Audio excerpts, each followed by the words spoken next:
Rasen ja richtig hängt.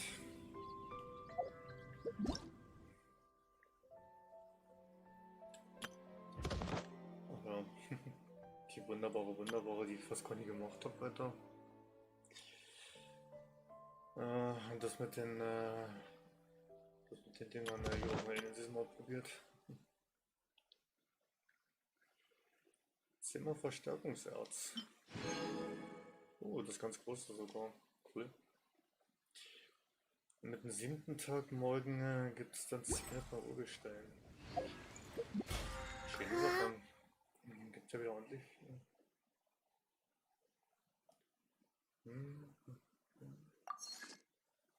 So, immer das.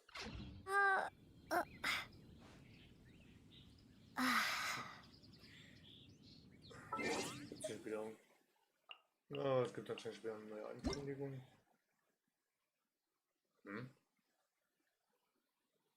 Vorstellungsleiter zur Version 1.3. Angezündet sind die Lichter. Jedes Jahr aufs Neue werden in Liyue die Laternen angezündet und ein großartiges Fest wird veranstaltet.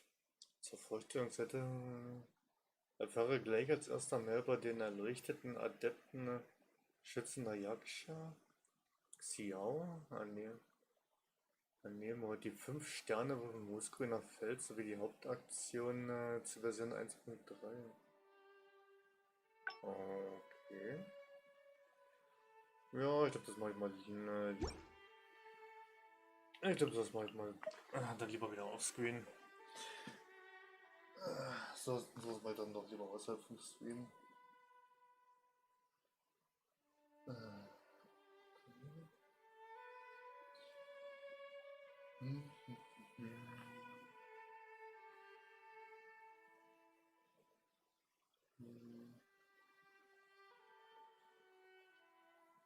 Das ist ja nicht, das habe ich schon gelesen.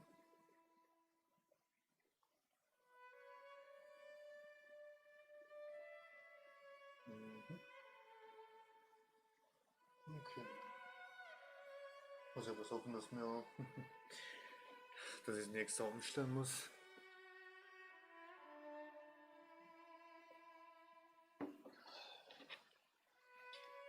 Muss ja was hoffen, dass man das Kinder schreibt, aber ansonsten. Mal gucken. Okay, Ankündigung wieder. Muss ich mal gucken, ob's, wann denn das nächste große Update dann wieder kommt. Da bin ich ja mal gespannt, wann das kommen wird. Das nächste Update.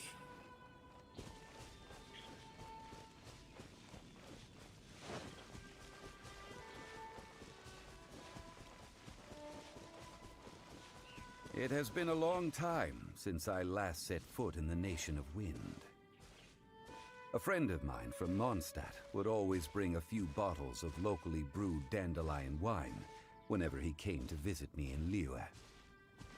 It must be said that the famed liquor of the land of pastorals is far better than Sumeru's frigid snake wine. Okay.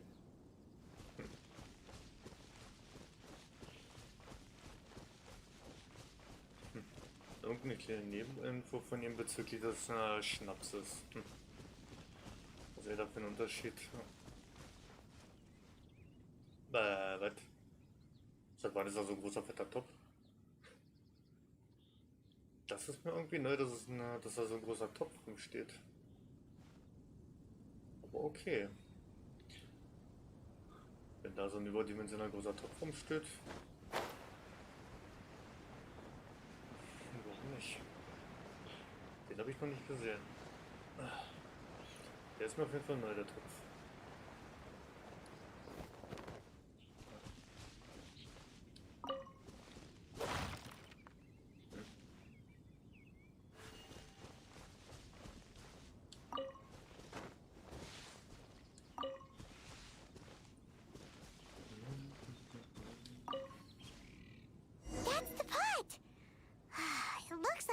Trolls are still using it. It's a bit impolite, but we gotta cut the line. Aber warum sollte es denn unhöflich sein oder so. Die immer kurz dabei zu stören, die haben da eh nichts Gutes im Schilde. Zumindest meistens.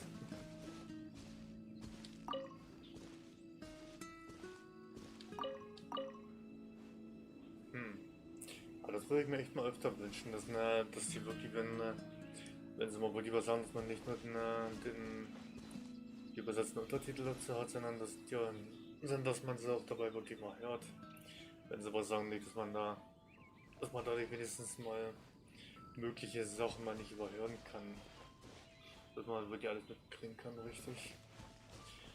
Das ist halt bei manchen Stellen echt ein bisschen, ja, bei einigen Stellen echt ein bisschen doof.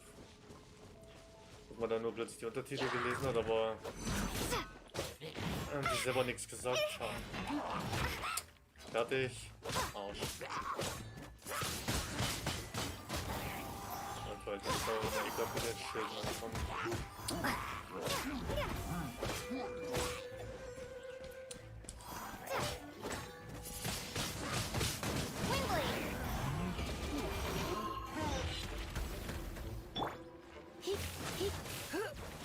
Und natürlich muss der Bus wieder alles mit reinstecken, ne? So wie meistens.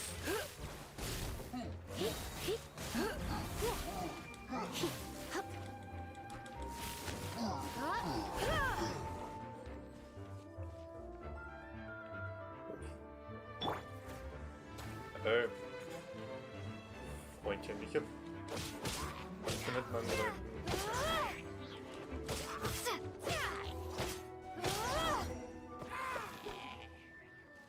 Gut. Bei Mondenschein. Also der große Top ist mir echt neu.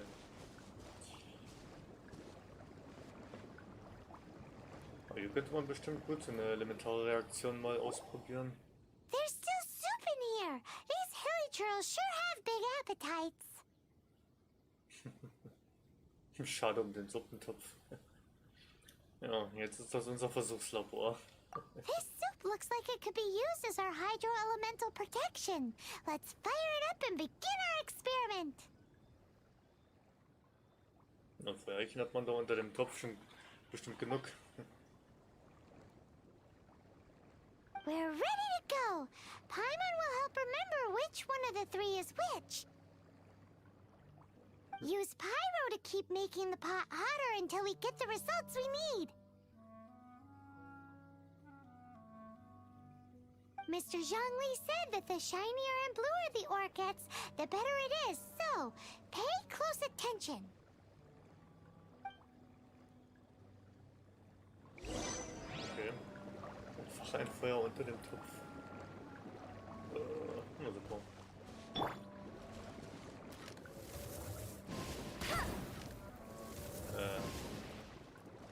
Okay, wie soll ich das genau einstellen? Kann ich hier nicht wirklich durchkommen? Komme ich hier irgendwo unter den Topf?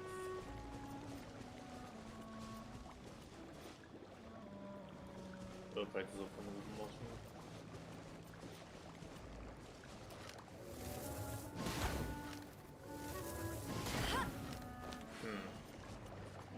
Das funktioniert nicht so wirklich.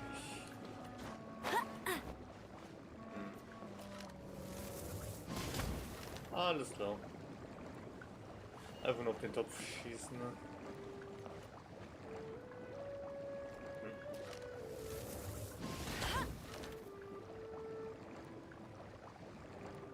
Ich schätze mal, wann will. Whoa! That light came from the first Noctilucous Jade! Hilly trolls are surrounding us again! Were they attracted by the light? Such nosy neighbors! Let's take care of them and continue again after. Ja, wird aber nicht gerade einfach sein, denke ich mal. Die alle lustig werden.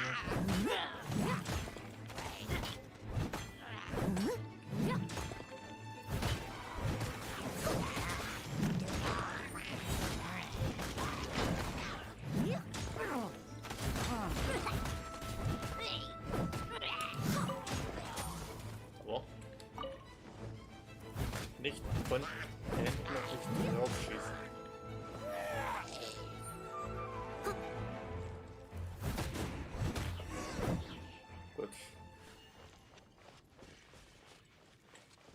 Ach ja, so. Und weiter geht's mit dem Anfeuern.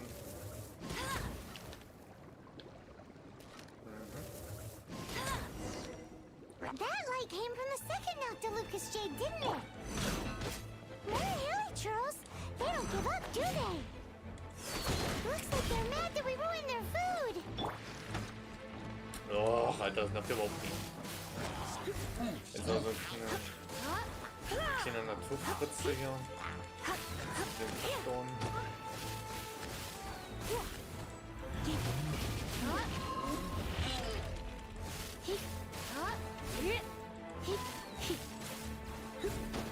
Natürlich müssen die wieder alles hier zünden.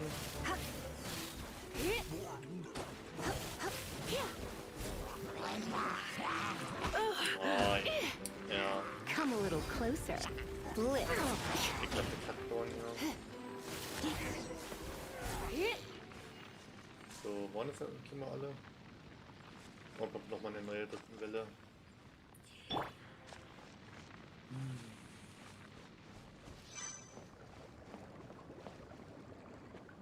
Naja, also 2 leuchten auf jeden Fall schon ganz schön. Das dritte eher weniger. Oh, that's bright! Too bright! That was the third Noctilucous Jade, wasn't it? It was so much shinier than the rest. Let's go with that one. Jetzt zurück nach Let's Theorie. head back to the Jade Mystery to buy some jade, shall we? Kann man machen. Nach Leo zurück.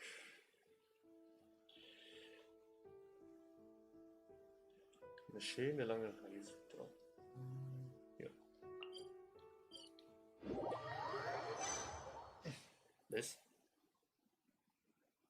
Was war das jetzt gerade für eine Meldung?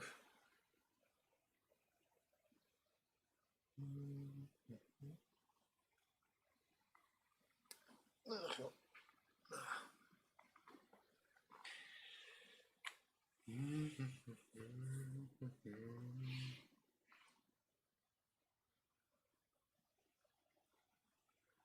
Ja, ich werde mal noch spätestens 10 oder 12 von den nächsten Aufträgen werde ich mich nochmal an der Sphäre mal probieren.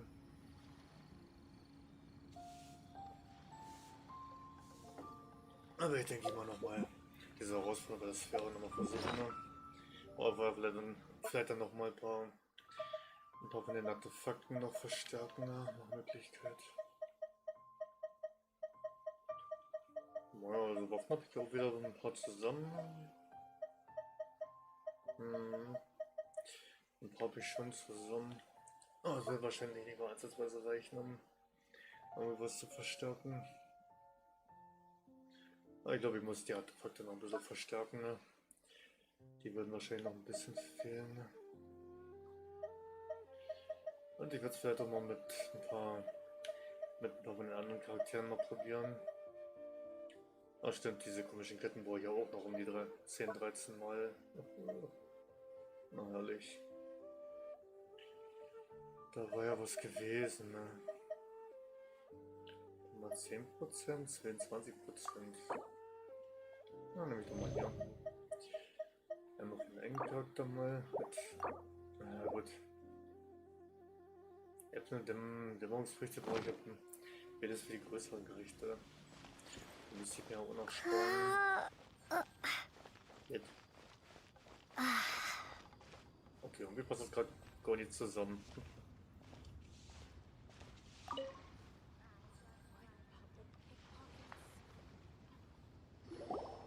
You're back, my friends. I've kept the goods for you. Which of them would you like?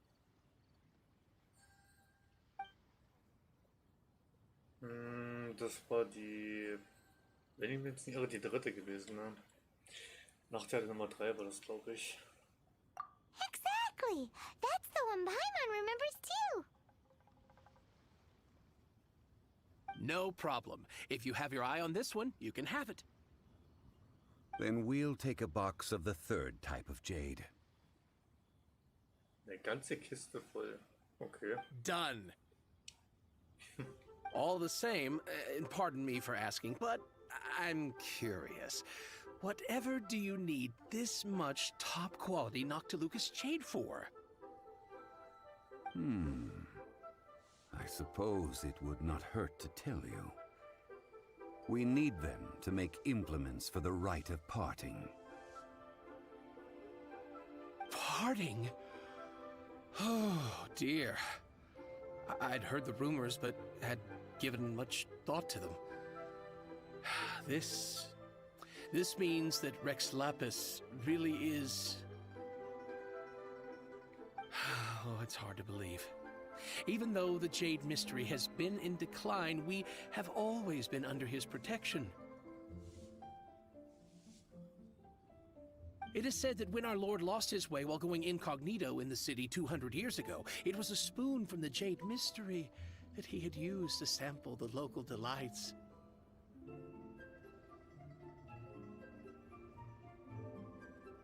Alas, alas, all things must pass. Well, if this is to be used to say farewell to Rex Lapis, then I shall sell this to you at half the price. Okay. Are you sure?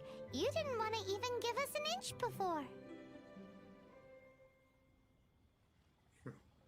If not for our Lord's protection, this city wouldn't exist as it does now. No proprietor could earn money off such a thing.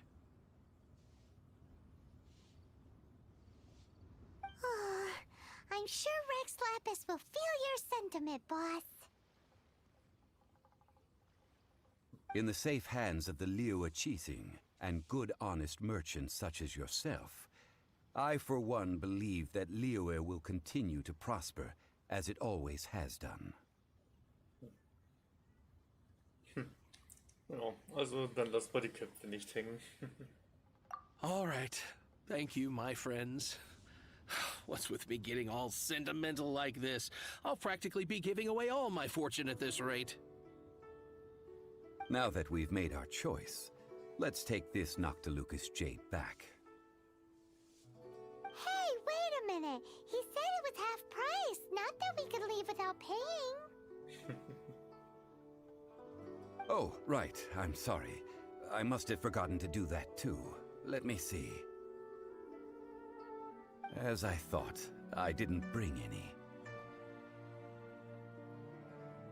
Any what? Mora, my apologies. Another oversight on my part. Ein interessantes Konzept von Geld ist das.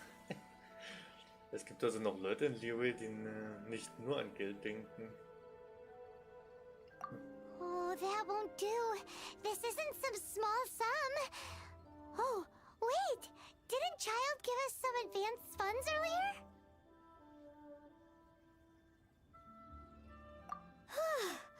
That's a relief. Have a look. It's fine. Just enough for half price. Though to be honest, it'd be all right even if the sum wasn't quite enough. Well, it's settled then. Let's take this jade to Yujing Terrace. That's where we plan to hold the rite. Look at you bossing everyone around. You didn't cough up a single Mora. Das nächste Mal nicht den Mora-Beutel vergessen. Dann geh noch einmal zum Grafen, beantrage etwas finanzielle Unterstützung. Ja, das nächste Mal nicht den Mora-Beutel vergessen. I will do my best. You have my thanks.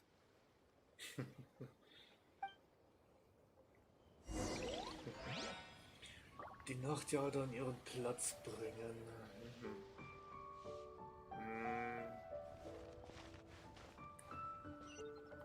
Ach, da oben. Irgendwo da oben.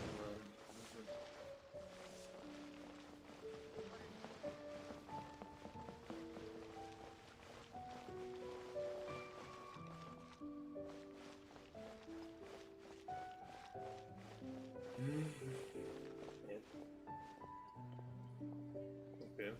Ist er da hoch und soll aber einen Riesenumweg nehmen. Okay. Ganz merkwürdig.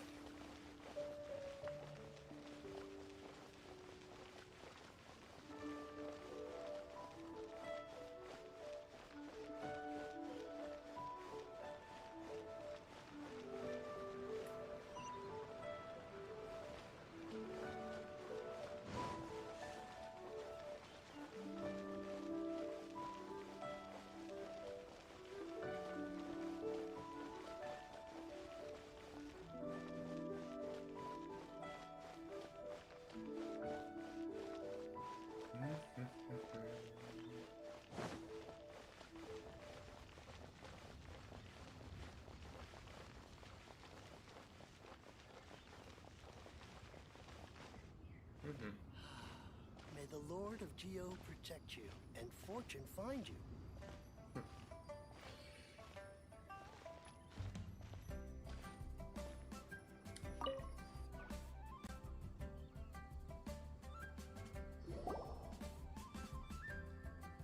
Drei Kisten. We can leave the jade here. I have already called for a jewelsmith to shape them into the implements that we will need. Ah, yes. I have yet to go and see Child. So, as for the jewelsmith's remuneration... Wenn er fertig ist, bis ihr wiederkommt, bezahle ich ihn erst. Erst Punkt. Das lassen wir uns alles vom Grabenzweig erstatten. Naja. Wenn er fertig ist, bis ihr wiederkommt, bezahle ich ihn erstmal. Guess we can't do anything else. Also, is this where we're doing the rite of parting? Yes. I have already rented this location, and have begun making preparations for the rite. Derselbe Ort wie bei der Adeptenzeremonie. That's right. The Liyue Qixing have acquiesced to using the same location. But when something this big happened here, should suspects like us really be at the crime scene? We might get caught by the Millilith. Although with that said, since we got back from Dway and Karst, none of those pesky Millilith soldiers have come chasing after us. Wonder what that's about. Also, the, Rex Lapis vessel... Traditionally, we call it the Exuvia. Traditionell nennt man ihn den Leichnamen des Stammvaters der Adepten. Ah, right! That's what it was called. You seem to know everything, Mr. Zhongli. So, was this Exuvia hidden away by the Qixing? I mean, we haven't even figured out who the murderer is. One must think that they already have someone in mind. Or perhaps they already know. Surely they must have found all the evidence that there is to find here. Da ist doch was faul. Ist das nicht ein wenig überstürzt? These things are for the authorities in Yujing Terrace to consider. Trying to help would probably only add to their troubles.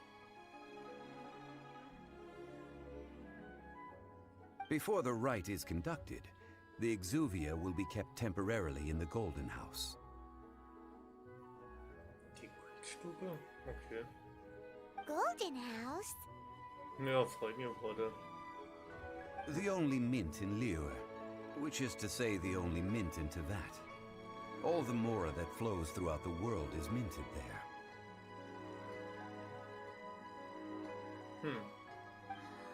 Wow!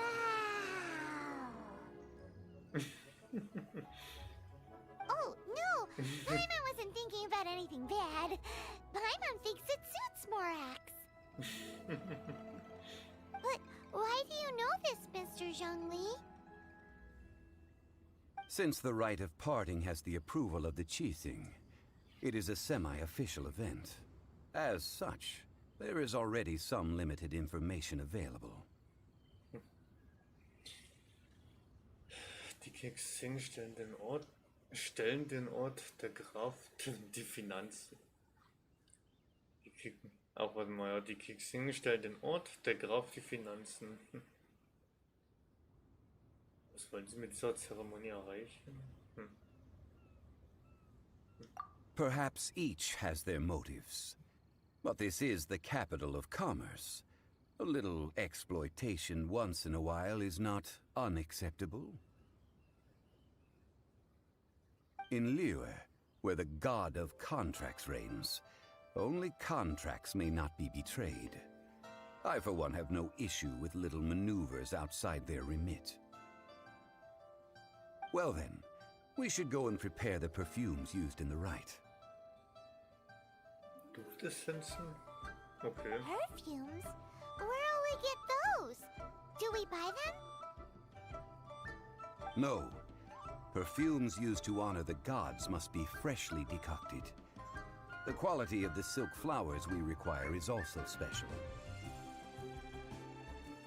Silk flower petals contain a fibrous material of good quality, often used in brocade making. Its scent, however, is most elegant, and is especially suited for solemn events, like giving offerings to gods and adepti. It's time for Zhongli's lectures on high society again. Ja. Mal wieder Zeit, dass Zhongli die Welt über die Gewohnheiten der Obrigkeit belehrt. We shall not speak of the details right now. Follow me. We shall go to the merchants to purchase our ingredients. Klar, damit man selber wieder die Kosten übernehmen darf, weil er sein Geld vergessen hat mitzunehmen.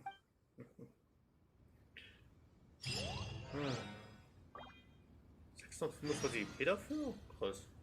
Duft für den Gott. Seidenblumen kaufen gehen. Boah, über 22.000. Und einiges an Urgestein sogar noch. Wow.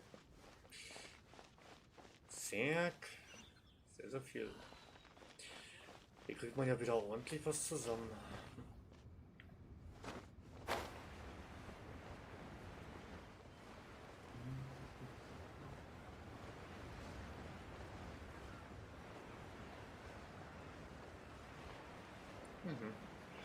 Unten am Hafen.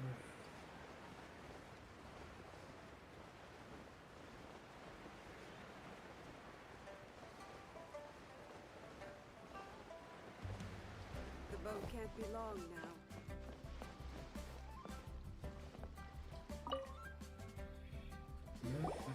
Hey, boss, do you sell silk flowers here? Silk flowers? We certainly do. Which kind would you like? Which kind? The good kind? The best kind? Remind Paimon what kinds there are again. Ugh, you ignorant shoppers. Always coming in here with your stupid questions. Golden House Maiden, Valley Weaver, and Fate's Yearning. One of each to start with, if you don't mind. My goodness, this gentleman is quite the connoisseur. You two must be his servants. Please refrain from any further attempts to contribute. Nun ist der Tag also doch gekommen. Ist das die späte Rache dafür, dass ich gesagt habe, an Paimon könnte man knabbern? Meinst du nicht, dass ich ein wenig bekannt aussehe? I'm sorry? Ah, yes. We've met before, haven't we? Sorry, traveler. I shouldn't have spoken to you in that tone. Now then, Aber auch eine nette please Anmerkung mit peruse Paimon. at your leisure. Do let me know if you have any further thoughts. Silk flowers exhibit different properties based on how their environmental conditions differ from their ancestral habitat. Nevertheless, these are fine specimens, excellently preserved. Just look at the abundant foliage here, and these stamens, glamorous as a maiden of the Golden House. This strain is an evergreen and mostly grows under complex hydrological conditions. By contrast, this variety thrives in any dark, damp location, often in large clusters. Morphologically, it is distinguished by the profusion of petals and densely packed stamens, though its powerful scent gives it away just as easily. Okay, dann, also zum Lied ist auf jeden Fall sehr viel, scheinbar. Immer was wirtschaftlicher angeht und auch sowas, also der ist ja wirklich gefühlt allwissend, Lastly, this strain is quite the recluse. Unlike its exuberant cousins, flowers and foliage are minimal, and when in season, it has a subtle yet enduring scent. It was first discovered by the ancients when they scaled the mountains in search of the Adepti. Ist ja alles Bärs. Silk flowers have all but disappeared from the wild today due to geographical changes over Liyue's history. Most are not grown by horticulturalists. Wow! A true connoisseur. Most of that was news even to me. I possess but a smattering of trivial knowledge. My traveler friend is the one to watch. They are on track to set foot in every corner of the world. Naja, man weiß halt ein bisschen hier und da. Ich weiß eigentlich gar nichts, was. Oh, Mr. Zhongli, you're way too humble. So, which silk flower did you want anyway? I'll take them all, boss. Ich nehme alle. Kurz und bündig, einfach alles nehmen. Again? Ja. How can I put this? When purchasing opera tickets, it is natural to decide based on which singer has the most melodious voice. The same logic applies when purchasing a pet bird. Was hat die Sache mit einem Schauspieler und seiner Schauspielereikunst mit dem Kauf eines Vogels zu tun? Das eine hat doch mit dem anderen nichts zu tun. But this silk flower purchase is not an analogous case. The same logic does not apply. Perhaps you don't know. Tradition states that we should decoct perfume from different subspecies of silk flower when making an offering to a statue of the Seven. Rex Lapis will then make his own choice between the scents.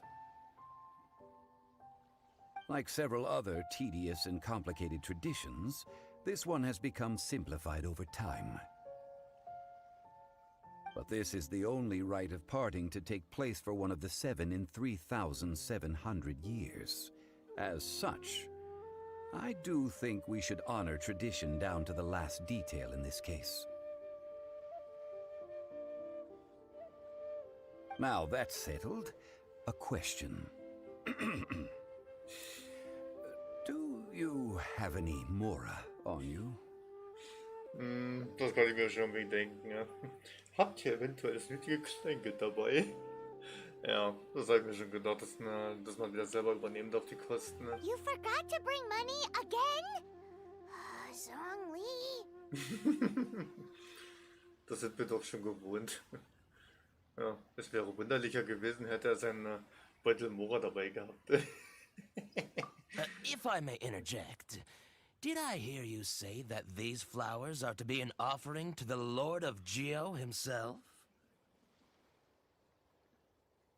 Yes, in a sense. Gosh, well, why didn't you say so? I heard the awful news about what happened at this year's Rite of Dissension. It would be bad luck to say it out loud, but I've been worried about our dear Lord ever since. I'm worried that everything I've heard is true. Since these flowers will be used to glorify our Lord, they're free of charge. Just don't forget to pass on my regards. Are you serious? Why wouldn't I be? I would be nobody if not for Rex Lapis. If he hadn't written those poems in praise of my wares, they'd only be worth a fraction of what I can sell them for today. Huh. So much folklore here revolves around Liyue's deity making cameo appearances in support of local businesses. Thank you, boss. I think I speak for all of us when I say that your generosity has saved our skins.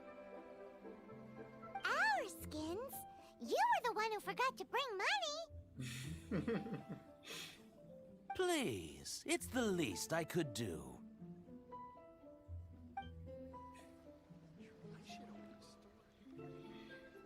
So, now that we've got the flowers, how do we make the perfume? Ideally with the help of an expert. Unfortunately, none of my acquaintances have personal experience in the art of decoction. Talk about first world problems. Hence, I need you to help by asking around in the city. Try the common folk, especially women. Versucht es am besten bei Frauen aus einfachem Hause. Das hört sich wieder ein bisschen leicht abgehoben an. So this time we get to go around town looking for nice smelling ladies to talk to? Paimon likes this job. I will wait for you near the Statue of the Seven. Meet me there when the perfume is ready.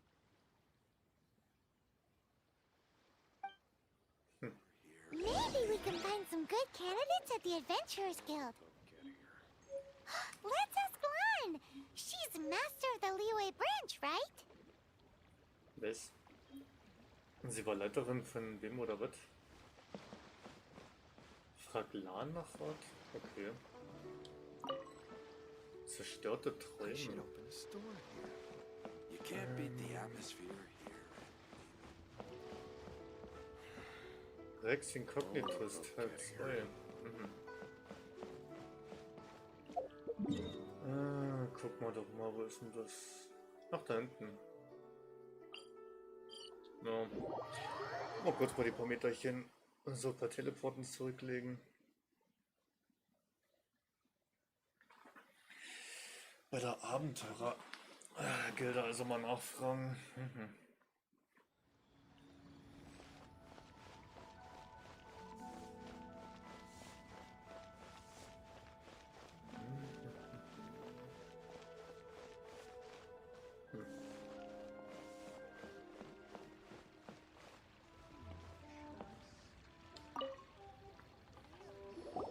Lan, we need to ask you for a favor.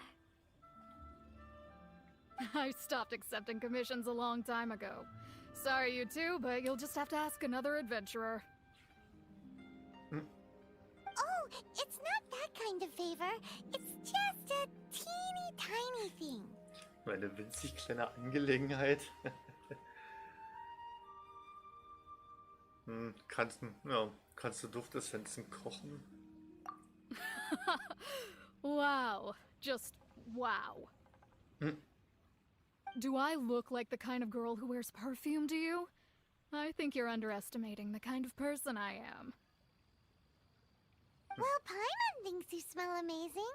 So come on, Lan. What's your secret if not perfume? Now that you mention it, yes, there is something. What is that scent? Oh, it must be from the Genshin flowers I picked on the way back. I forgot I still had them with me. Aha! The truth is out. Lan's got a soft spot for wildflowers. No, they were for medicinal use only.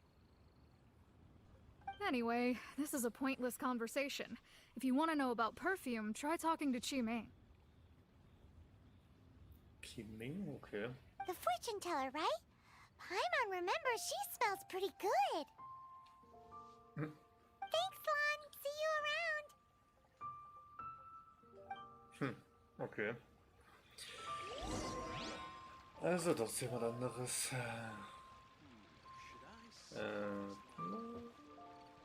Richtung? Okay.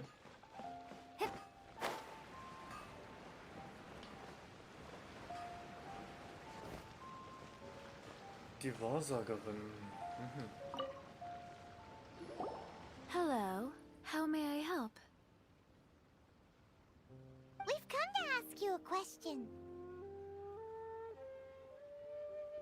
Hm. Ja, einmal selber fragen. Wegen Perfume? Dutzendsten. I rarely think to use it, let alone about how to make it myself.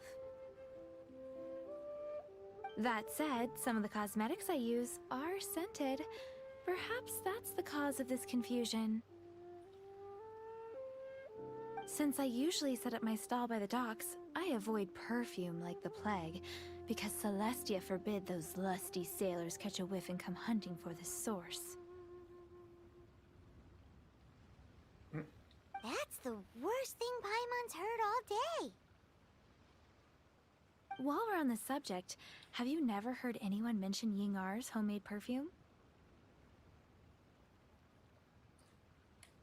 Yinger? Oh, as in scent of spring, Yinger? Yes, that's her. Many a rich family's daughter has gotten her to make perfume for them. Apparently, her homemade product is better than anything you'll find on the market. Great! This is just the intel we need. Finally, we're getting somewhere.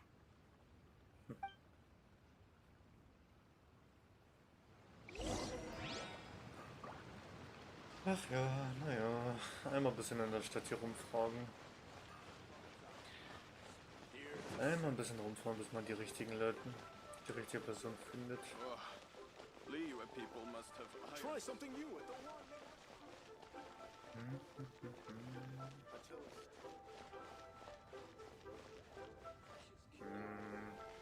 Was ist hier? Ah ja.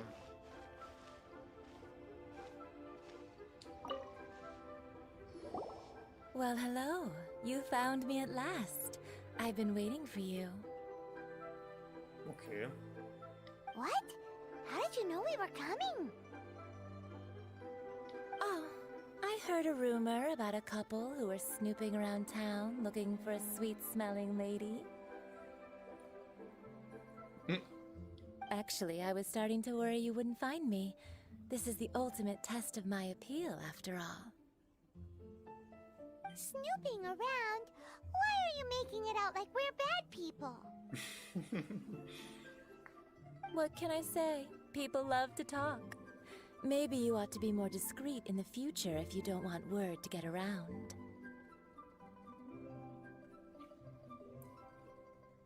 Relax. I know why you're here. You want to get your hand on my homemade perfume, don't you? What kind would you like? Wir haben diese 3 Arten von Seidenblumen ausgesucht. Der gleiche hat, die du auch benutzt. 3 in one go. My goodness.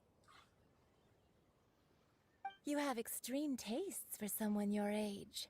Maybe the rumors I heard were true after all. You're on the prowl and need some sweet-smelling ammunition? Is that it? Du bist doch Bräuti? Ja, dann brauchst du den passenden Beruf dazu. Nee, nicht wirklich.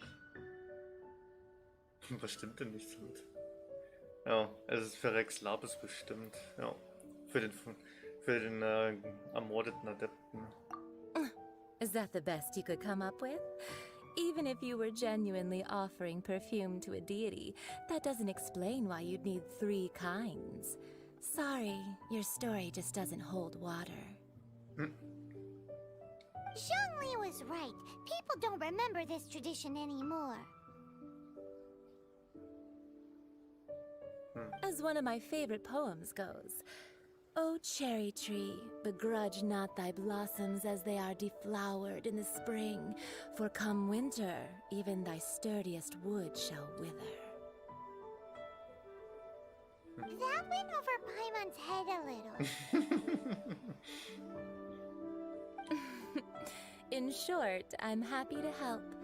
Traveler, you can be my assistant, but you'd better make sure I'm the only person on your mind while you're hanging around with me.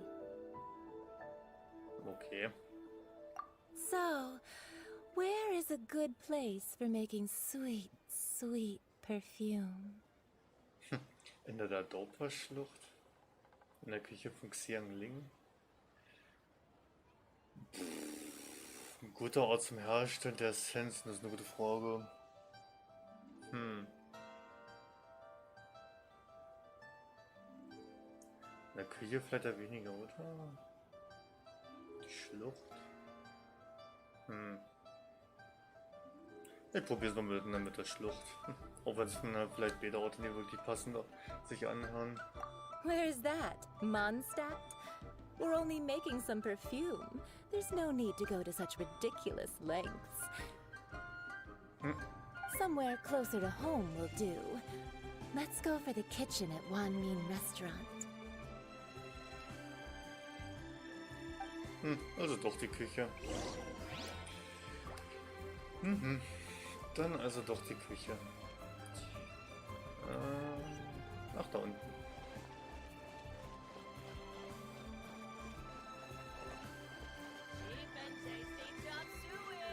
Try something new at the Wanmin restaurant. Plakat. Okay, draußen. I've had a word with Chef Mao. We can start work now. Are you ready to please me? Was? Sie führen? Beim Kochen der Essenzen? Ich hatte überhaupt keine Ahnung davon.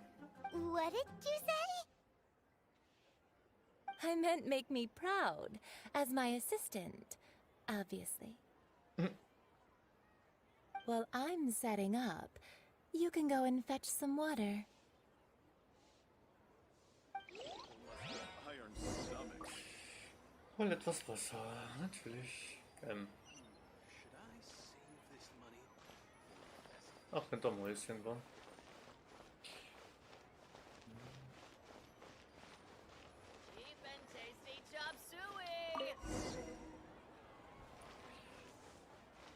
Das Schwert der Einöde Try 3. something new at the Wanmin restaurant.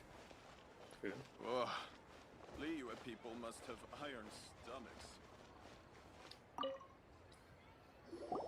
This water will do nicely. Now, I need you to extract the silk flower essence using a crafting bench. Perfume making uses an altogether different technique from alchemy. Here, let me teach you. Very carefully, take hold of the mortar and pestle. Gently does it. You need to keep your wrist firm so your hand doesn't slip. Now use your strong hand to stir it with a persistent rhythm. Keep going until the juices start to come out.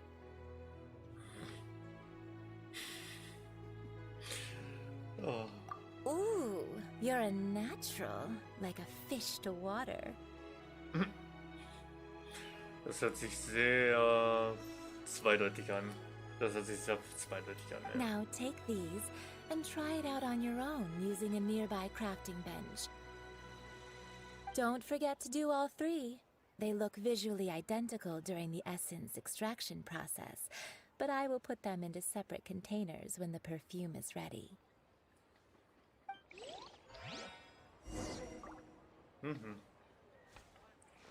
Wie man aus allen drei Pflanzen die Öle herausbekommt. Das hat man einfach mal so gelernt. Schleierhafte Fügung. Das müsste die wahrscheinlich sein. Ja. Einmal die. Na. Wollen wir ernsthaft wieder bis ganz nach oben gehen? Das ist ja wieder nervig. Bergbrokat. Einmal nur 2.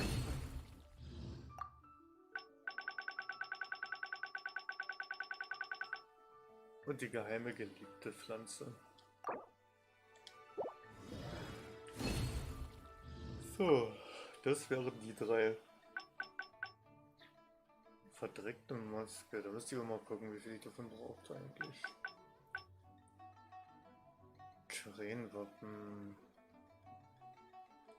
Na, ich glaube, ich werde mir mal davon mal 3 auch mal herstellen. Yep.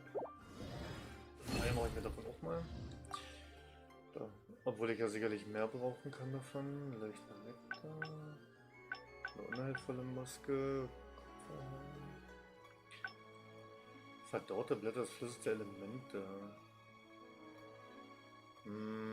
Alter, dann mache ich noch mal 3, dann habe ich wenigstens noch 10 Stück übrig. Ja. Weil einige von den Sachen brauche ich ja noch zum Leveln. Ne? Kein Wappen der Kultschütze. Hitzebeständigkeit. Ah gut, das sind haufenweise Tränke nur. Das sind ein haufenweise Tränke. Frische Triebe des Flusses der Elemente, okay. Krähenwappensachen, die Kupferhörner. Ah, zur Verbesserung von Figuren und das andere, ja. Ah, stimmt, da müsste ich mir auch noch zu den ganzen Charakteren das noch aufschreiben mal. Das müsste ich mir alles mal noch aufschreiben, welche Materialien und wie viele ich von was brauche, für wen. Ah, das muss ich mir auch mal alles mal aufschreiben. Oder vielleicht mal Screenshots von machen, das macht es vielleicht dann noch einfacher.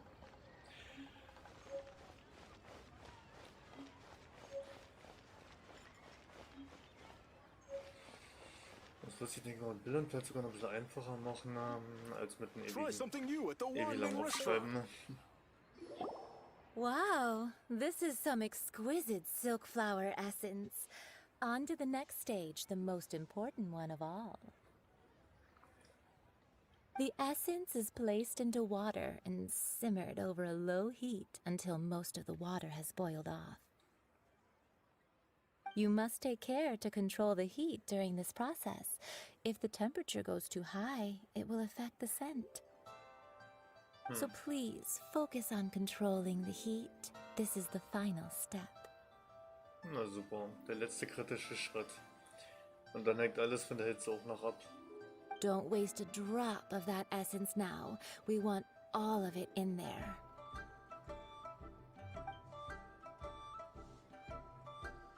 Könnten, All 3 perfumes are ready, and you, my friend, were a wonderful assistant. na, freut mich zu A hören. testament to the lengths you will go to for romance. It's so rare to see nowadays. Okay, das hört sich jetzt so wieder ein bisschen seltsam an.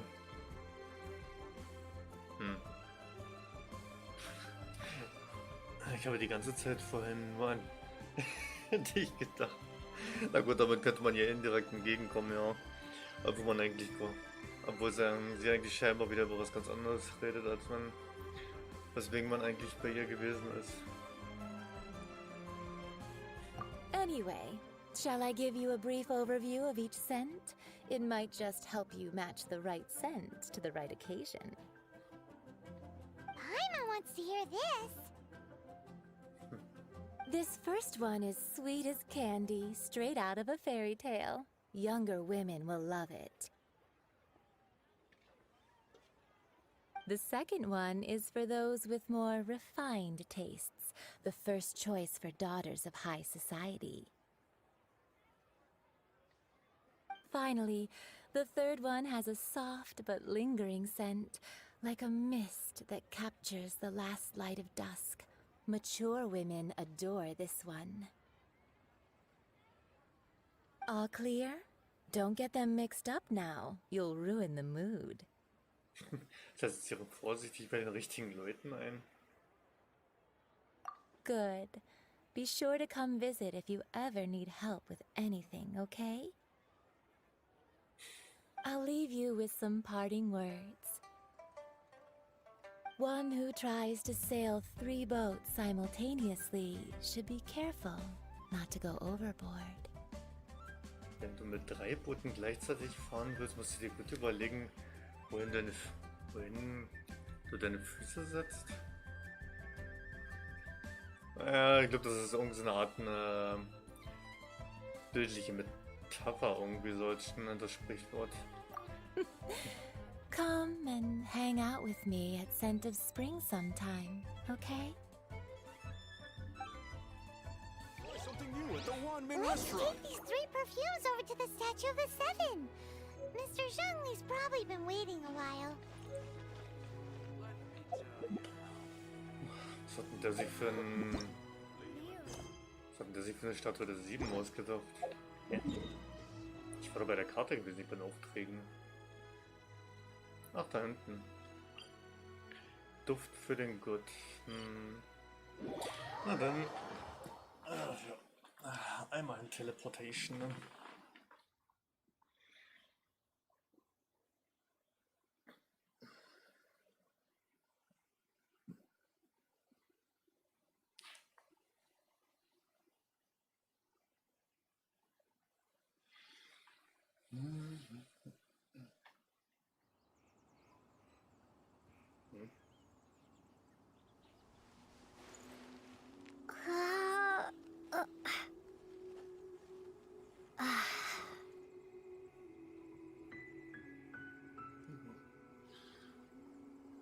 Sure.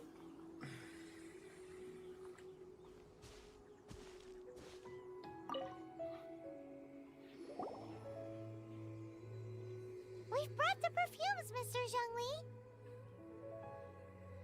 Did we take too long?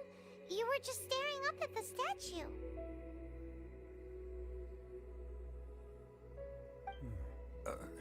Oh, you're back. Don't worry, I haven't waited long. Compared to the watch that Rex Lapis's statues have kept over Liyue, this was but a brief moment. Well, how can a person compete with a statue? That is true. Well, have you brought the perfumes? 3 sets, and not 1 less. Thank you both. Let us offer them up. This is the first kind of perfume. Miss Yinger said that it's sweet as a dream, and it's liked by younger ladies. This is the second kind. It's got an elegant smell, and the daughters of high society love it.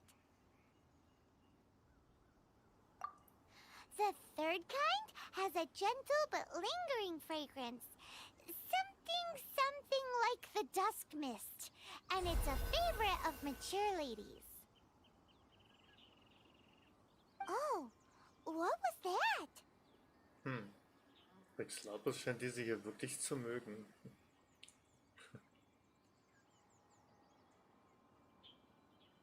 That's the one older ladies like, right? Does that mean that Rex Lapis is actually an older lady? Perhaps. Perhaps. Ja, wer weiß. Rex Lapis has taken on countless forms. Perhaps that really was one of them. What a shame. We only got to see the giant dragon form, and... Let's hope the Qixing can catch the real killer. We can leave that to the authorities. Let us focus on the fond farewell for Rex Lapis.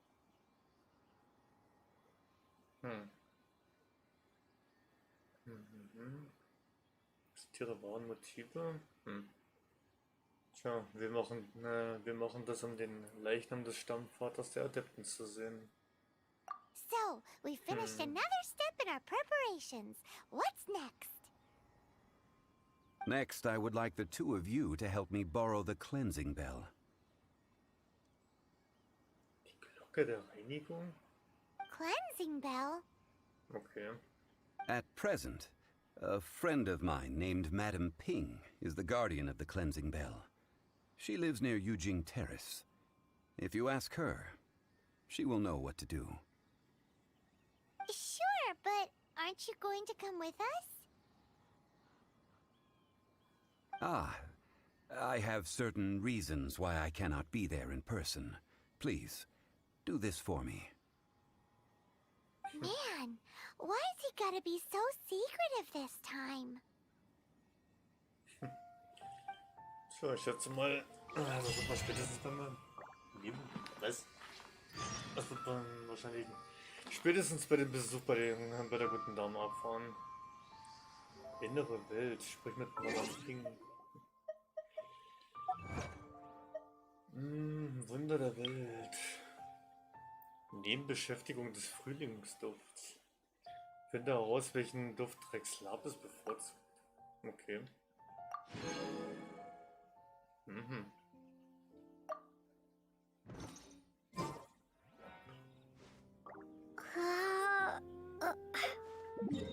Na dann, also geht's jetzt zu Madame. Ach, da unten in Liu. Zu Madame Ping. Mhm.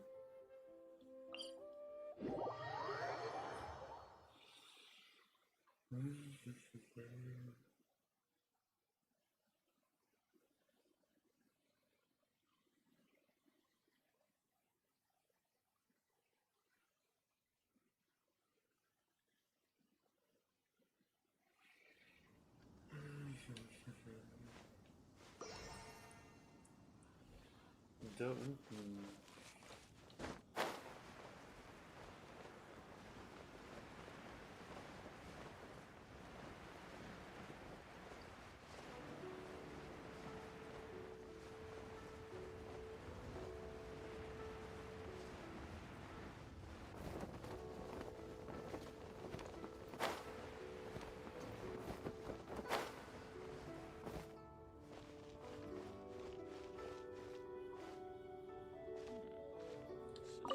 Peaceful neighborhood.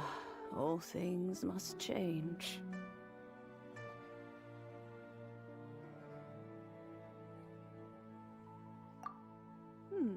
Youngster, are you here to admire the flowers?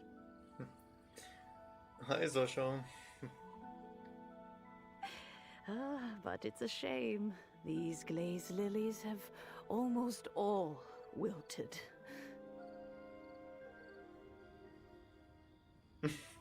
Hab Pause. Alles klar. What happened to them?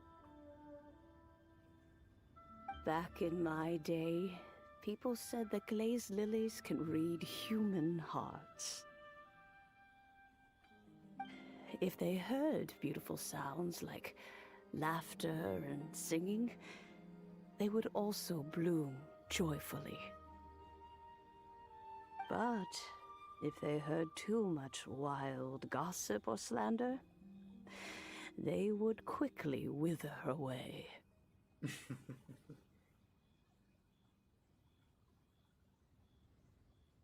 So that means these flowers feel what's happening in Liyue? Yes, the rumors of Rex Lapis's death are no small matter. They are everywhere. Some say it was a Fatui plot. Others say that the Chising made it all up. And still others think that which lies in the deep is breaking free.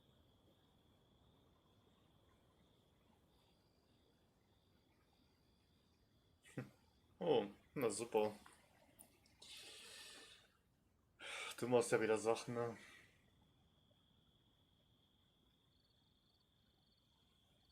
This harbor is like a mountain of dry tinder. One spark, and the fire will consume us all. Da frage ich mich ja, wie kannst du Schmerzen im Rücken haben, wenn du auf die Nase gefallen bist? Würde man da erst ein Problem mit der Nase oder mit dem Gesicht haben oder in dem Rücken? Ne? Well, I shall say no more. This old woman's grown too old and naggy. Did you have something to say, youngster?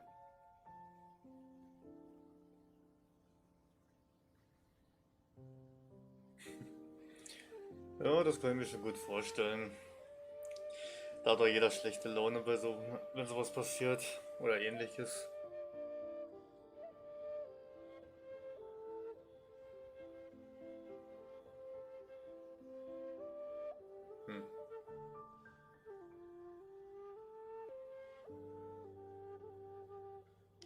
borrow something?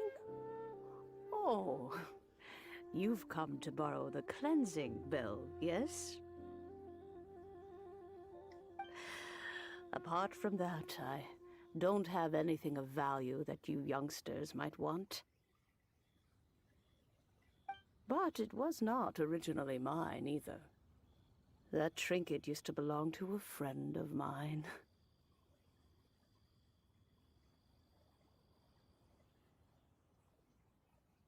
Nee, ist das, dass du seltener schlechte Laune hast? Oder dass dass es selten ist, dass du mal hinfällst?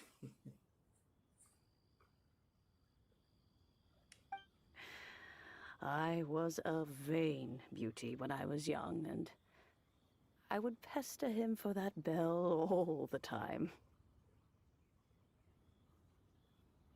He could not dissuade me, and so he gave it to me.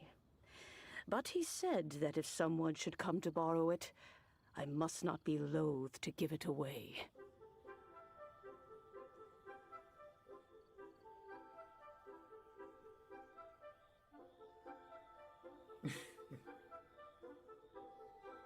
Beides? Mhm.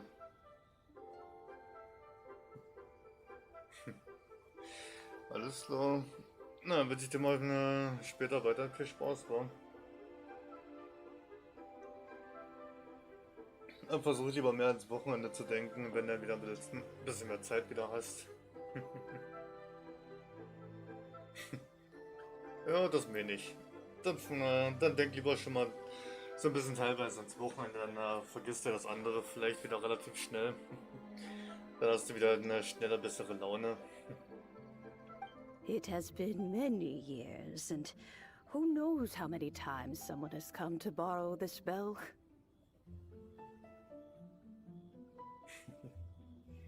Kein Ding, Sascha. Kein Problem. Mach ich doch gerne. Still, though, I can't recall when it started. It's been a long time since anyone has come to borrow it. Es ist wirklich besser, sich mit anderen Dingen, auf die man sich freut, sich auf sowas mehr zu konzentrieren und dadurch Dinge, die einem schlechte Laune bereiten, sich davon dann lieber abzulenken und solche Sachen zu vergessen. Das kenne ich ja selber von mir. Wenn ich irgendwie schlecht gelaunt bin oder so, dann versuche ich mich auch mit irgendwas wieder relativ schnell abzulenken, um wieder bessere Laune zu bekommen, weil schlechte Laune hilft keinem weiter. Alles klar, mach's gut, Sascha, dann viel Spaß dir noch, wa? Dann hören und schreiben wir uns ja dann spätestens Samstag. Oh, these old bones are so slow to look for things. I doubt you can wait that long.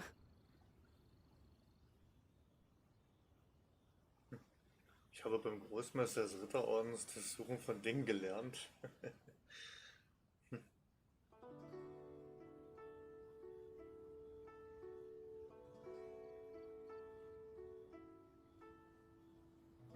Wir sind zwar nie wofür, deswegen, aber wie gesagt, kein Problem.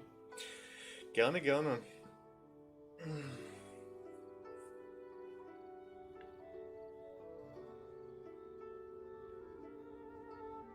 That's right, Granny. We'll follow you back home and search for it ourselves.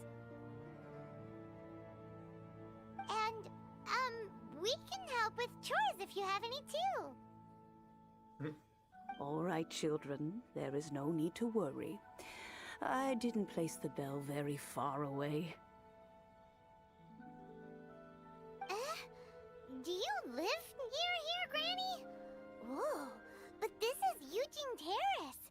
It's gotta be expensive.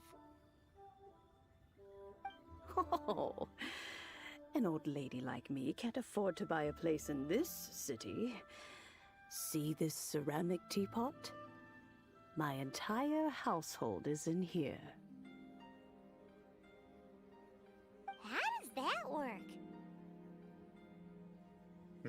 Weißt du, die Hausstücke sind auch darin? Die Glocke ist alles, was du hast? Weil man kann sich ja mal am Teekessel umsehen.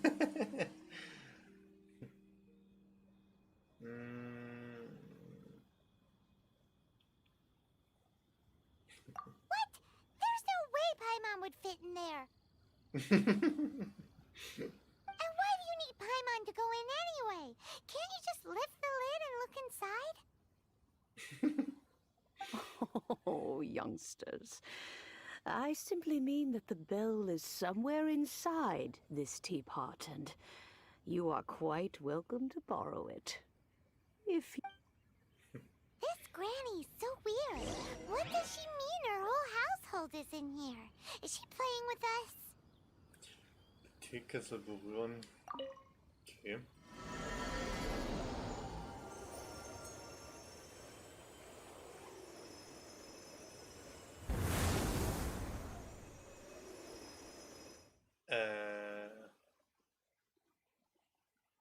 Was? Was ist denn da jetzt gerade passiert?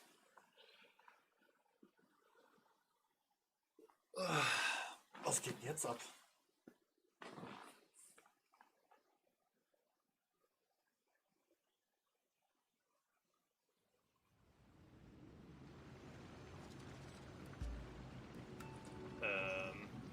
Okay.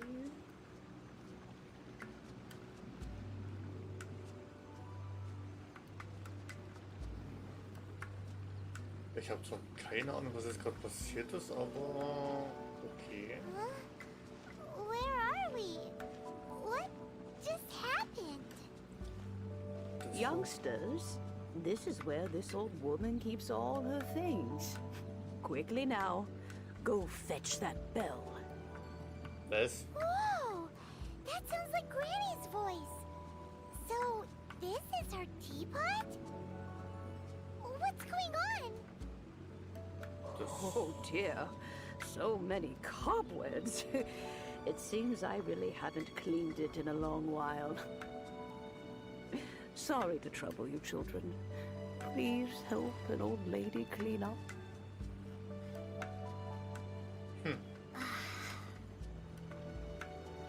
Okay, ist also diese Sache mit dem Teekessel und dem Inneren davon etwa sowas, was man irgendwie von aus Film oder Serien irgendwie kennt.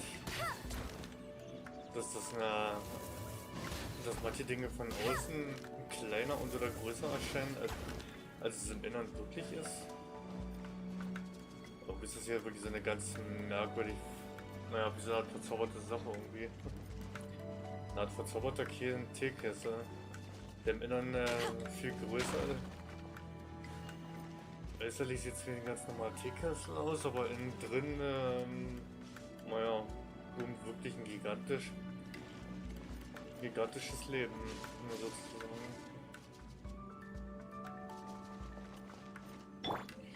Das ist ja mal sehr interessant, ja.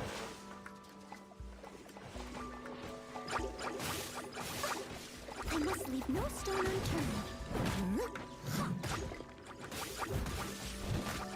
Ich sag mal quasi, was die für ein Teekessel Innenleben hat, die gute Dame. Das ist noch nicht mal ein Innenleben von einem Teekessel. Aber im ersten Blick würden wir wahrscheinlich über die vermuten, dass das ein Innenleben für diesen kleinen Teekessel so gigantisch groß sein soll. Oh na gut, man müsste natürlich wahrscheinlich auch erstmal wissen, dass der Teekessel gar nicht so klein ist, wie er von außen zu sein scheint. Dass es nämlich scheinbar ein verzaubertes Ding ist.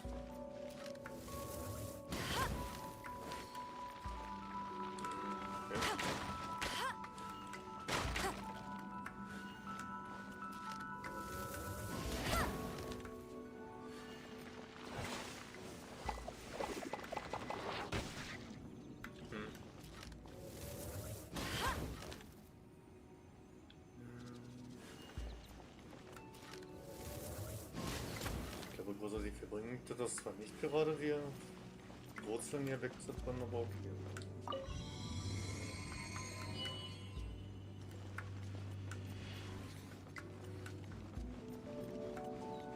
Aber echt mal ein sehr interessantes Innenleben von einem Teekessel.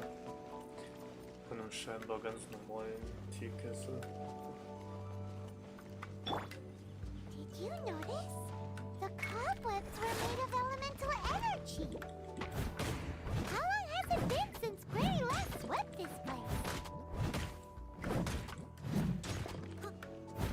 wohl eine sehr gute Frage.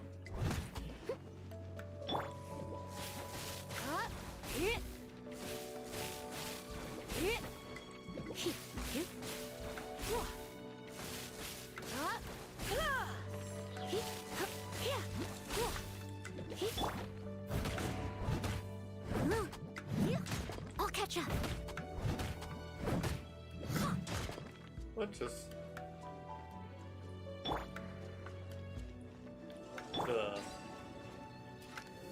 Aber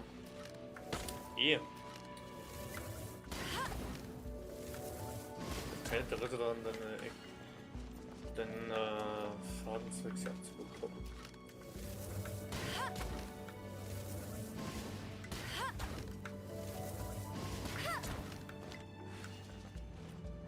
Felder. No, dülü. Jetzt gibt es sogar schon Windfelder hier drin.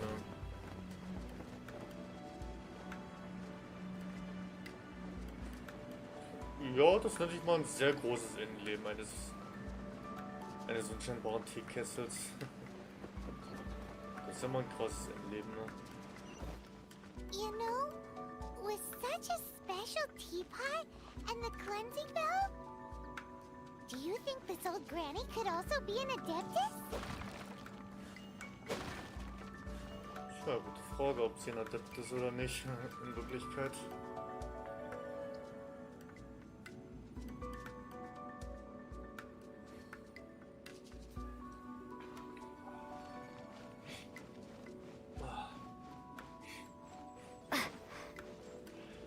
Eigentlich habe ich mir mittlerweile so ein Mute und Entmute noch Portchen gelegt. Das wäre sonst ab und zu mal echt ein bisschen schade. Raymond's more and more convinced that she's an Adeptus. Like, don't they all live in giant cars? Why would she stay in the city?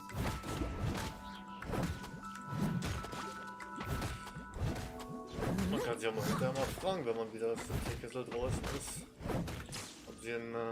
Ob sie scheinbar nicht nur eine unscheinbare ältere Frau ist, sondern vielleicht in Wirklichkeit eine der Adepten. Ne? Wer weiß das schon? Dinge, die auf was übersehen. Hört die verdammten Spinnen. Brennt. Lässt mich auch.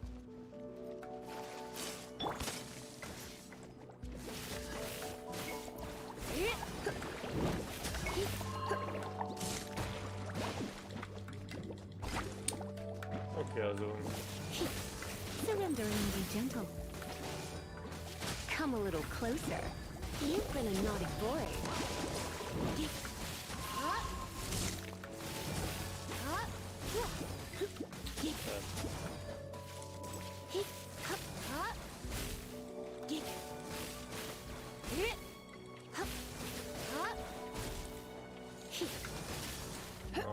Weg.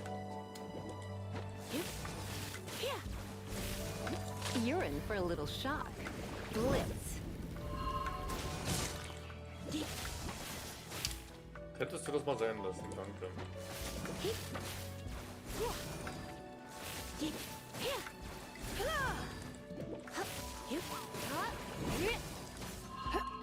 Don't be such a brute. Come a little closer.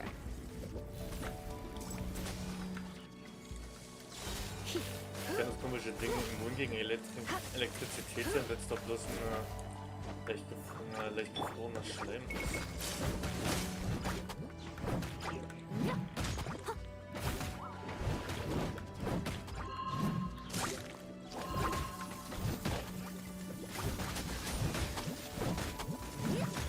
Someone needs assistance.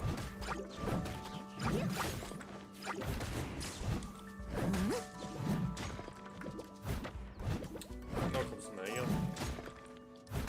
Steady as stone.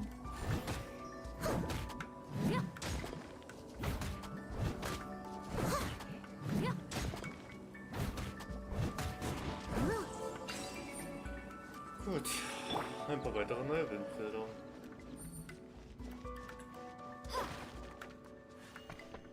Yay, ein paar Früchte. Toll. Noch mit diesen Ekelspinnen.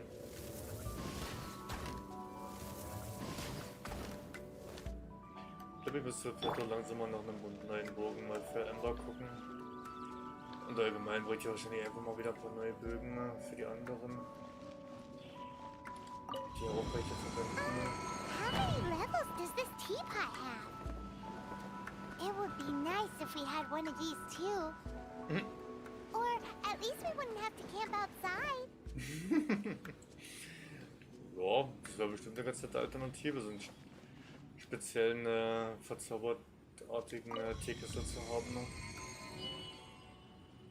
In dem man leben könnte. Wäre bestimmt mal eine Abwechslung.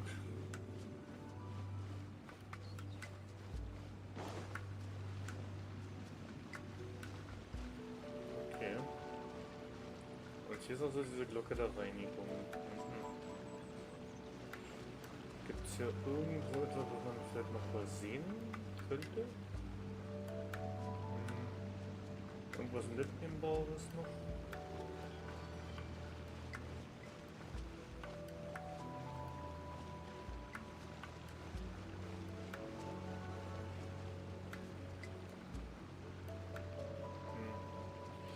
Na, scheinbar nicht so wirklich.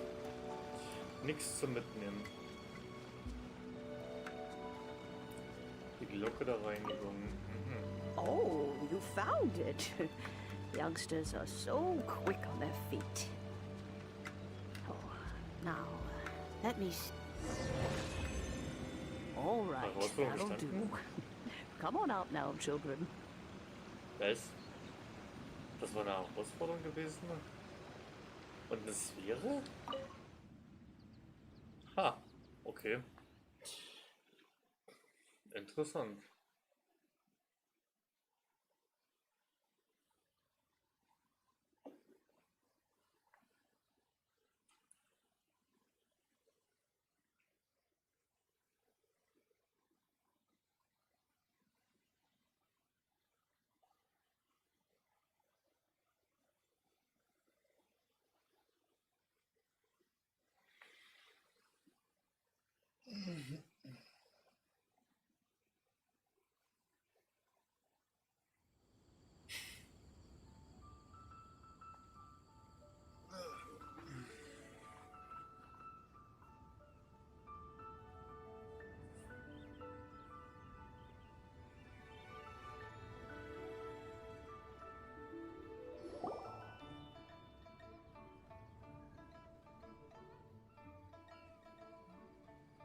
Oh, in and out in no time.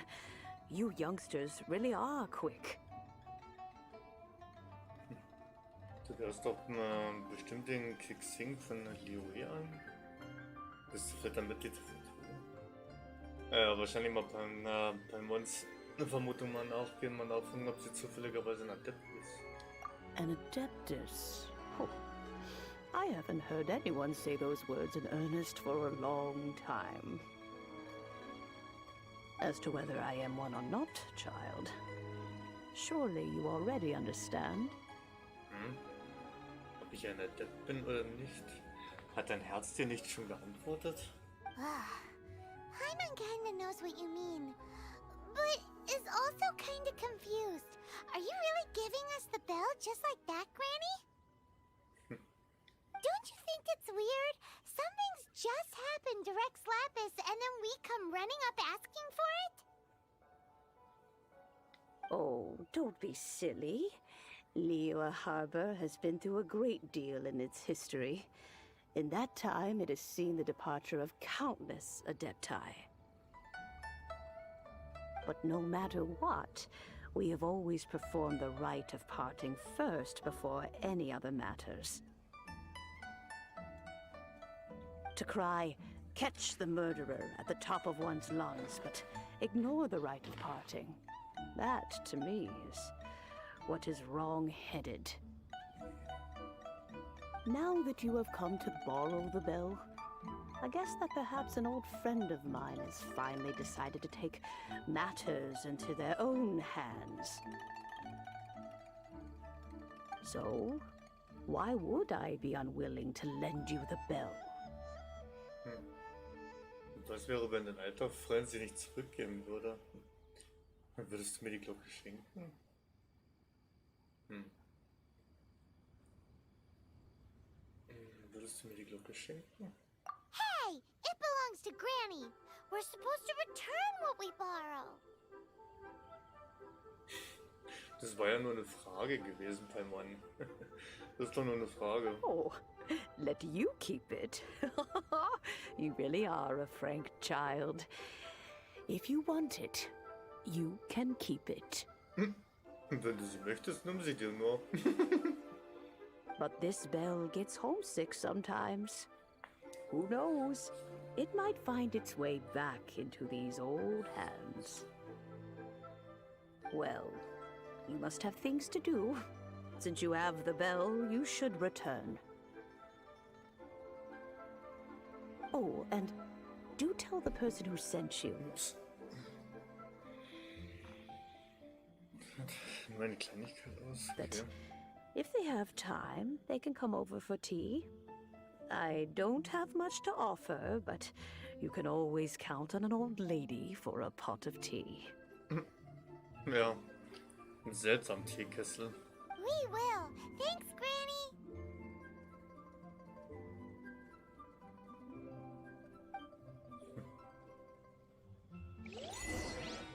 Da passt Paimon nicht rein. Oh, schön. Da passt Paimon nicht rein. Auch dass man sich immer nur ein kleines Scherz mal mit Paimon kriegt dafür eine kleine Errungenschaft. Willi. Da passt Paimon nicht rein. Ach, reinige Madame Pinks Teekessel. Mhm. Da passt Paimon nicht rein. Ach, schön. Peaceful neighborhood. Bring die Duftessenzen, die Glocke der Reinigung an ihren Platz. Mhm. Da hinten. Mhm. Die Glocke der Reinigung und die Duftessenz.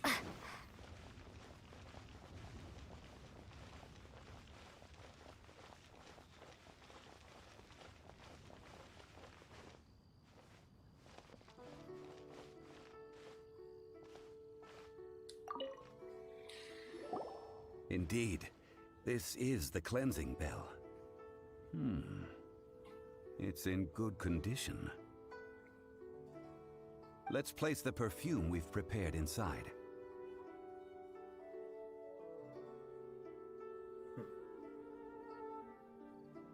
Of course. How would I know that the bell was with her otherwise? That's suspicious. But if you don't want to talk about it, we won't pry. Oh, yes! That old granny asked us to tell you something. If you have the time, you can come over for tea. I don't have much to offer, but you can always count on an old lady for a pot of tea. Sehr gute Schauspielerei. That tone does not suit you. Still, her teapot is indeed very good. There are none better for brewing tea. When a suitable time arrives, I'll bring a spot of fine tea and pay her a visit. So what's the next step in our preparations? Next, we need to purchase kites. Was? Drachen kaufen gehen? Wie soll das denn funktionieren? Ooh, Paimon loves kites! Are you taking us kite flying? Is this our break time? No. Kites are children's toys, yes. But they also play various symbolic roles in Liyue's rituals. I will explain it to you. But our next course of action should probably be to purchase the kites first. Oh, sure. Curiouser and curiouser. Paimon ist sowieso schon verwirrt. Ja, das kann ich mir vorstellen. 575. Boah, schon wieder fast 20.000. Hoffen wir das Herz. Geh und kaufe Drachen. Okay. Also Drachen kenne ich eigentlich nur als lebendige Wesen oder ja, in irgendeiner Form von Spielzeug, aber okay. für eine Adeptenzeremonie? Am Abschied von einem der Adeptenfürsten zu einem Drachen kaufen?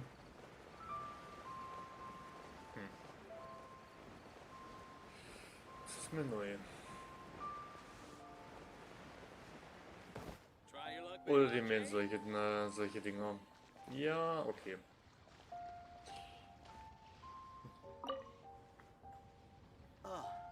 Ah, sir, you're here. The 7 kites you asked for have been made to order. Would you like to take them now? Yes, thank you. It's rare to see customers who want to buy this type of kite nowadays. In the early days, we used to get orders from people of all walks of life. Well, this is Mr. Zhang Li from the Wangxiang Funeral Parlor, so he's probably well versed in all these walks of life.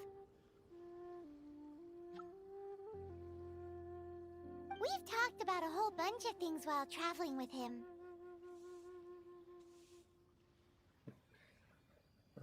Er ist auch versiert in den Gebieten der Mode, Wirtschaft, Schmuck und Jadebearbeitung. Außerdem Tee, Duftstoffe, Flora und... Ja. He seems to know Liyue's favorite topics, money and government, really well, but he likes talking about less useful topics instead. Well, that's because I prefer to share fun things with you. Children's toys are very fun things, that's for sure. I enjoy watching the children at play as much as anyone else, but there is more to it than that. Finely crafted toys are well loved by children, but this craft itself has been honed over thousands of years, and there is meaning behind that.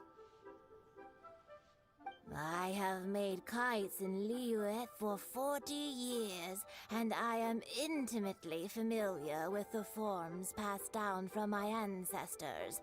The meaning of these 7 kites is far from banal. Indeed. These are decorations used in the rite of parting. The 7 kites represent the 7. I took the liberty of coloring outside the lines when doing the insignia of the Animo Archon. As for the kite that honors the Geo Archon, one must follow the contract given right down to the last letter. These patterns are ancient, and you can also find them in the Golden House. Ah, Paimon's heard that name before. Paimon, rede nicht weiter. Psst. Huh? The design of this kite displays a firm grasp on the cyclicality and eternity so dear to the Electro Archon. These markings of tree and leaf pay due honor to wisdom and the passage of time. All this on a single kite. Truly astonishing. Justice flows across the surface of the waters. War rages like a flame. As does that which the Cryo Archon once... Yes. These details are masterfully done. The compliments of a learned man truly are pleasant. Well then, Granny Shan, I shall take these back with me. As for the payment... Ja, über die ausstehende Zahlung. Ich wusste es. Well, allow me. Oh, der Graf. Hey, it's Child! Habt ihr euch hier verabredet? Stehen wir da etwa unter Beobachtung?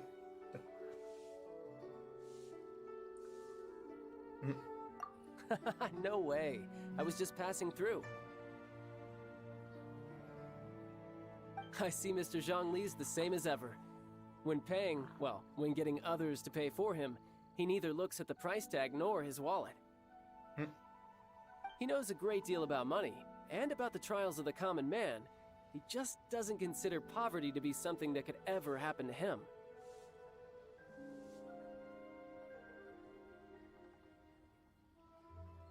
Or perhaps you could say that he cannot imagine himself lacking money. How has he not died of hunger yet?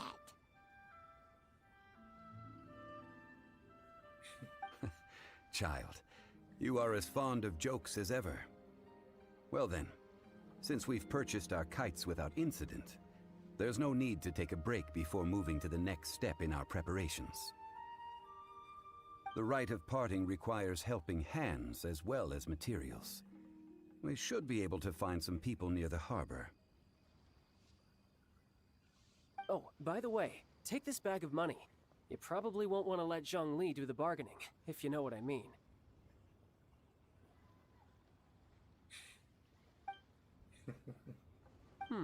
Seems I missed out on some interesting information. I suppose I'll just have to find a more opportune moment next time. Okay. Innenstadt, finde die 3 Arbeiter.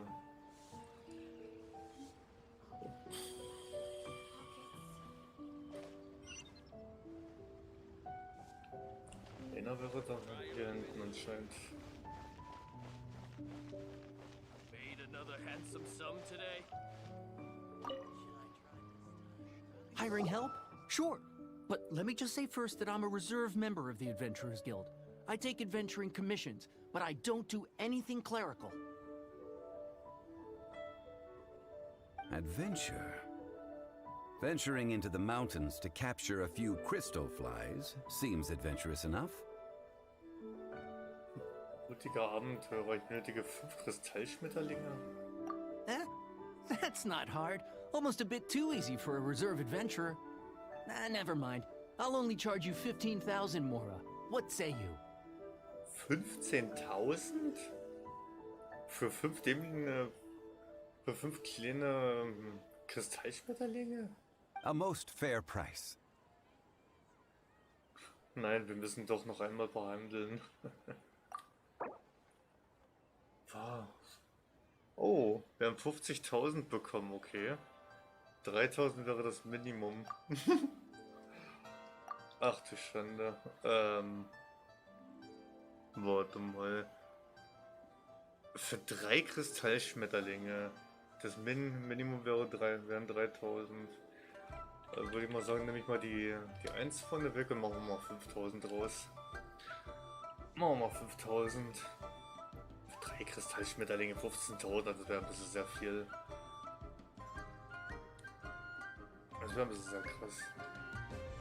Ah. That won't do, I'm afraid. It's too little. Too little, I say. Ernsthaft? Und er erzählt dann auch, dass das echt einfach ist und dann will er noch so viel Schotter dafür haben, ey. Für ein paar Schmetterlinge. Was ist da?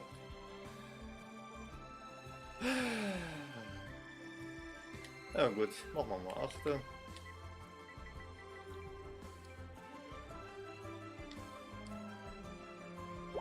Five geocrystal flies. Yes, I do think it's worth about this much. I'll do it.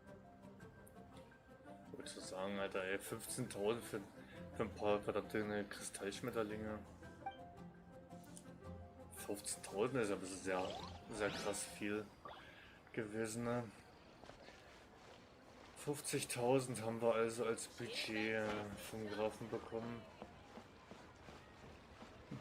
Aber wie er schon als Tipp gesagt hat, sich ja nie von Zhongli reinreden lassen. Ne? Wenn dann lieber selber so ein bisschen den Preis verhandeln dafür.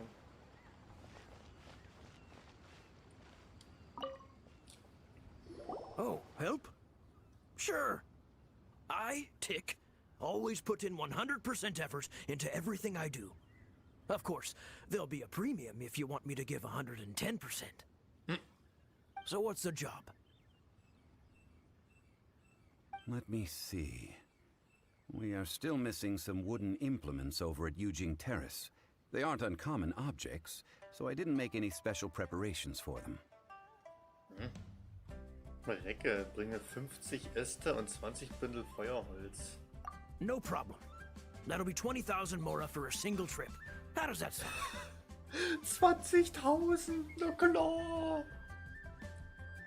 Da sprechen die sich hier irgendwie ab, dass jeder um die 5.000 bis 10.000 mehr haben will als der jeweils vorherige. Done. Ja, nicht so eilig, wir müssen doch erst noch verhandeln. 20.000 für das bisschen, Alter. Die wollen doch verarschen, ne? Okay, wenn der eine schon 8.000 wollte, dann würde ich mal sagen, dann probier's bei dem ja auch mal mit den 8.000. Dann probier's bei dem ja auch mit 8.000. 20.000, na klar. Oh, come on. That's too little.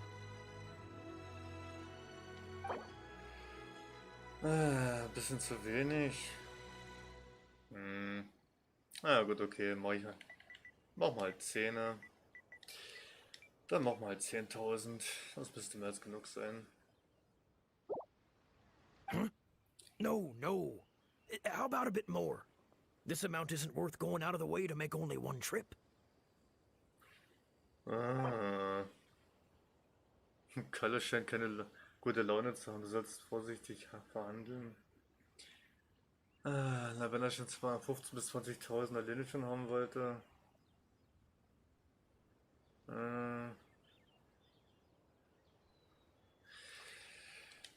Ach man, das sind die knauserig hier, ja.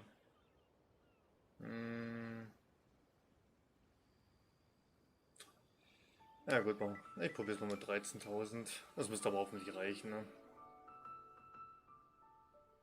Let me think. Deal.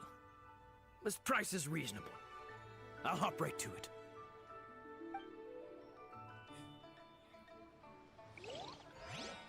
Das ist aber ganz schön knauserig hier, ja. Die verlangen eigentlich ganz schön viel für so ein bisschen, für das bisschen, was sie besorgen sollen. Die verlangen eigentlich ganz schön viel. A full day of odd jobs at Eugene Terrace. No problem. 25,000 per day. A fair trade, yes? Alter, die haben sich da abgesprochen. Der eine will 10.000, der nächste will 15.000, der nächste will 25.000. Alter, habt ihr alle in einer Waffe? Whoa, that's expensive. Could you give us a bit of a discount on account of the whole Hero of Mondstadt thing? Hero of Mondstadt? Never heard of them. Well, you may never have heard of this hero, but it seems you've heard of Mora nonetheless. Thus, I will simply pay the whole sum. Ja, nicht so eilig. Erstmal verhandeln, ja. 25.000. Da sind wir fast pleite mit dem, was wir vom Grafen bekommen haben. Da ich dem ja 13.000, ich würde mal sagen 15.000. Da muss er notfalls auf 10.000 halt verzichten. 15.000 müssen reichen, ne? Also mal ja fast pleite schon wieder mit dem, was er uns gegeben hat. That's too little. Hardly a fair price. 15.000 soll zu wenig sein. Willst du mich verarschen? Der will mich da aussehen wie so eine Weihnachtsgans, der Sack. 15.000 sind zu wenig. Gut, dann machen wir halt 18.000. Lege ich noch 3.000 drauf. Boah, ey. This is too little. I'd consider it if it was a bit higher.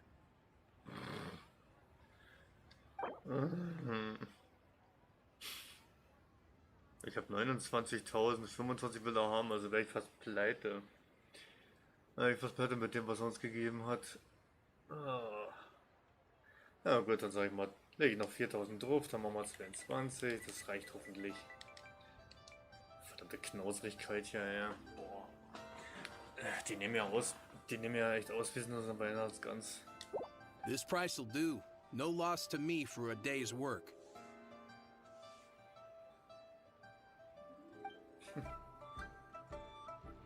25.000, Hilfe, was die für Preise haben, so. Krass. Man hat nur ein schlankes Budget von 50.000 gehabt vom Grafen. Ne? Da muss man schon ein bisschen verhandeln. All finished then? Splendid. Any leftover cash is yours to keep. A favor for the Fatui should never go unrewarded. You think you can buy us off with some loose change? No way! Paimon demands to know when the next payment is coming. Typisch Paimon. Well, how does this sound? You give me the information I need, and maybe I'll leave the Northland Bank's vaults open and unattended for half an hour. Was? Ich will nur eine Information, wenn ihr sie mir verratet, dann wird euch der Tresor der Bank des Nordens eine halbe Stunde lang offen stehen? What info do you need? Huh. Does that mean you know what he's after? Naja, in etwa.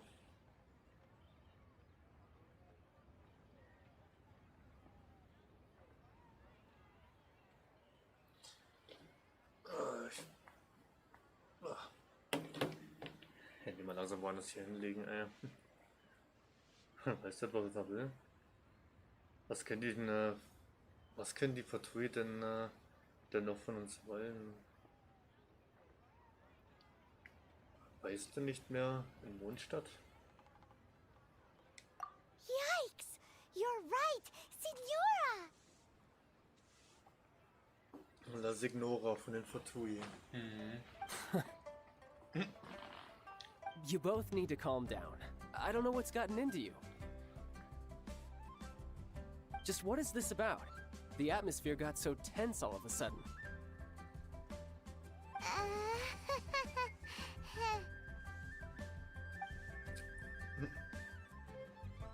Next, we need some everlasting incense. For this, we need to go to Boo Boo Pharmacy, the finest pharmacy in all of...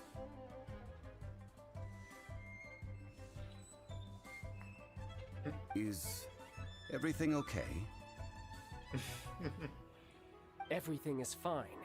I was just informing them that they need not return the surplus Mora. Now, if you'll excuse me, I must be going.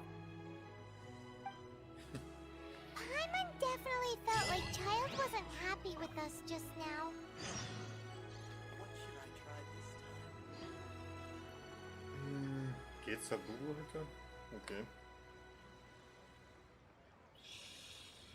Ein etwas sehr seltsamer Name für eine Hütte.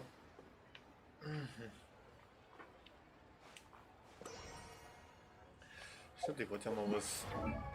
Ich wollte ja mal was probieren.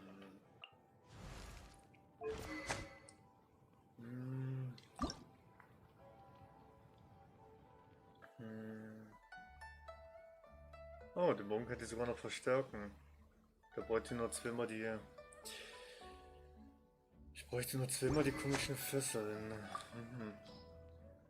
Das Fesseln des Löwenzahnkämpfers. Bringer. Ein Rabenbogen, okay.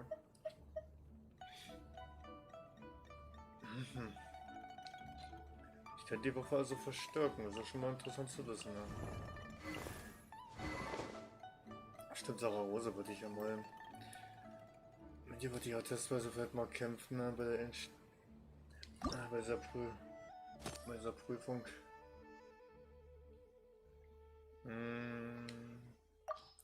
Da wird am besten mal. Ja. Am besten vielleicht mal die Kleinsteine mal nehmen, oder?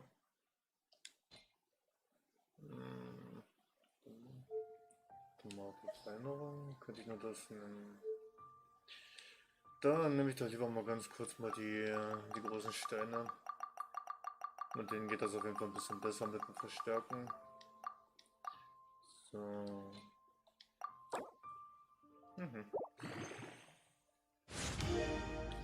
Stufe 40. 184 Angriff und 124 Elementarkunde. Und jeweils 4x4 zurückbekommen. Ah, hier brauche ich auch eine Diese komischen Fesseln. Also, dann müsste ich das ja auch noch verstärken. Also. Oh. Ich habe 5 Mal von den Dinger zusammen Türkisbruchstück. Einen einzigen Arkansamen brauche ich noch, um unsere Hause aufsteigen lassen zu können. 4261 HP, 324 Verteidigung, 62 Angriff. Da Nemo-Schaden würde sich beinahe ja mehr als verdoppeln. Warte mal, 11,2% bei meinem Nemo-Schadensbonus?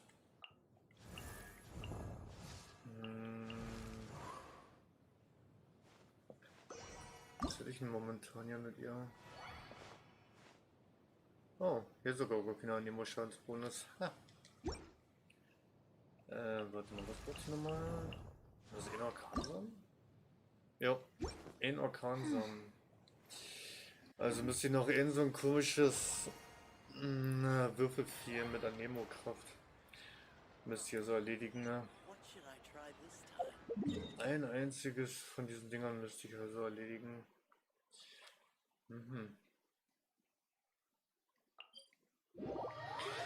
Einen Orkansamen brauche ich also.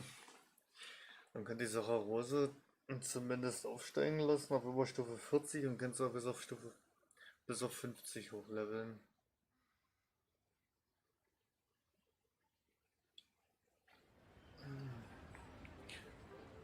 Aber ich schätze mal, ich bräuchte dann wahrscheinlich trotzdem noch. Muss wahrscheinlich auf einen bestimmten Tag wieder warten, um dieses bestimmte Material, ja, um das bestimmte Item wieder bekommen zu können bei den Sphären. Damit ich dann auch das Buch als Waffe weiter verstärken kann. Damit ich hoffentlich genug Schaden mache, um diese Herausforderungen irgendwie besser bestehen zu können. Und das nur, um an einen Schlüssel für eine der Schreine ranzukommen. The reception is deserted. And it seems kinda spooky in here. Hello? Is anybody there? Welcome to Boo Boo Pharmacy. Was? Huh? Did you hear that? Where did it come from? The reception, it seems. How about you go check it out, and Paimon will bring up the rear. Natürlich. Geh du vor, ich komme nach. Finde die Quelle der geheimnisvollen Stimme.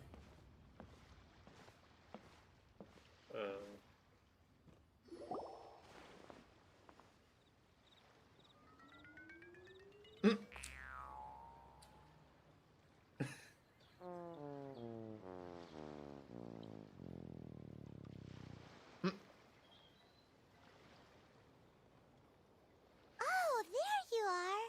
But you can't even reach the counter.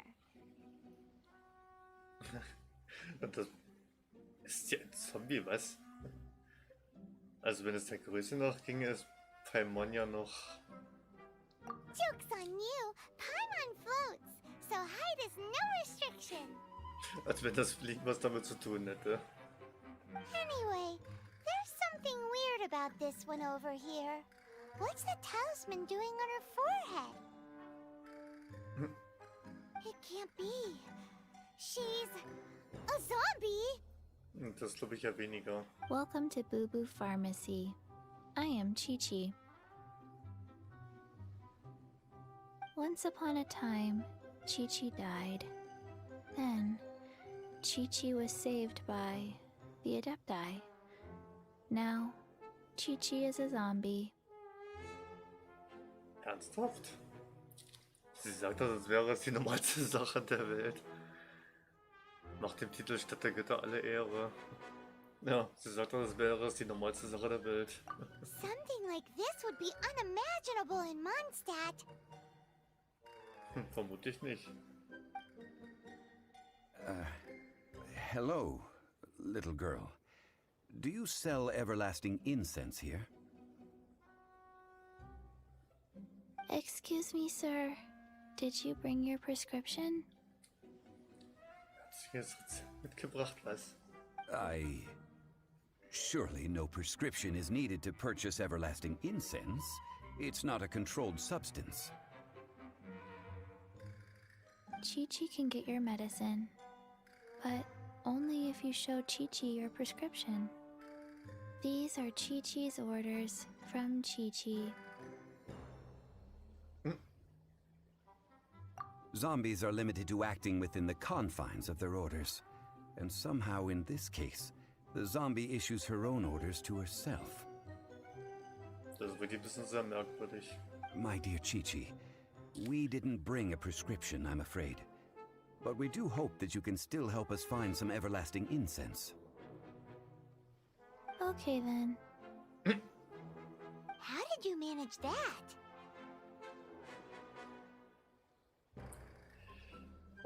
Vielleicht einfach nicht nachfragen. But Chi-Chi helps you. You help Chi-Chi.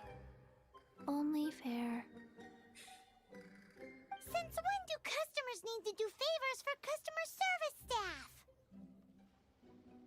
Never mind. Just think of it as a peer-to-peer transaction.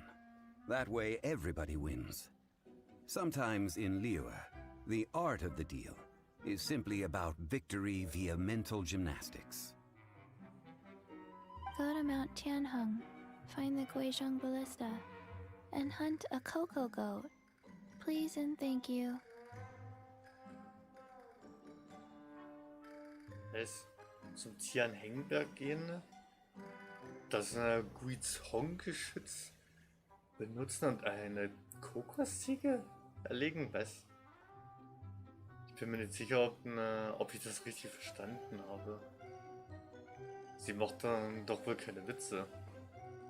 I don't believe so. The Guizhong Ballista, at least, I have heard of before. It's a kind of crossbow turret, installed on Mount Qinheng by an adeptus in the distant past. An early mechanical device. Ein riesiger Armbrust soll das sein, das Geschütz? Okay. Located in Qinheng Pass, it was designed to automatically fire at large monsters, protecting Liyue from external threats. Mr. Zhang Li really knows Liyue inside out. Das stimmt. Apparently not quite. This is the first I have ever heard of the cocoa goat. The cocoa goat is a legendary animal, an Adeptenabschied. Eine legendäre göttliche Bestie? Did you want to add anything else, or...? No, just that the cocoa goat is a legendary animal, an Adeptenabschied. What it looks like, don't know. Where to find it, don't know either. Where it came from, also don't know. Alles klar, eine Kokosziege, die legendäre Bestie ist, sollen wir erlegen, aber sie hat absolut keine weiteren Infos über diese Ziege. Wie kann jemand nur so ignorant sein? Das wird aber schwierig. Very well then. Let's start by investigating near the Guizhong Ballista. Perhaps we will find some clues. What the heck is a cocoa goat? Ja, freu mich, aber was ist das nur für eine Art Kreatur? Eine sogenannte Kokosziege. Eine legendäre Bestie. Eine legendäre Bestie, über die wir aber keine weiteren Infos haben, außer über den Namen. Und wo in etwa man sie vielleicht finden könnte. Eine Kokosziege. Seltsame Wesen. Ein seltsames Ding. Ach genau. Warte mal, ich wollte mal was gucken. Ich wollte mal ganz kurz mal etwas nachsehen. Hier. Ach, das war auch nur... Mittwoch und Wochenende konnte man das nur in den Sphären bekommen. Okay, das bekam man beides nur an denselben Tagen in der Sphäre. Ach Mist. Ach, Kacke. Kacke. Ich bräuchte noch einen so einen verdammten Orkansamen. Von der Nemo-Hypostasen auf Stufe 30.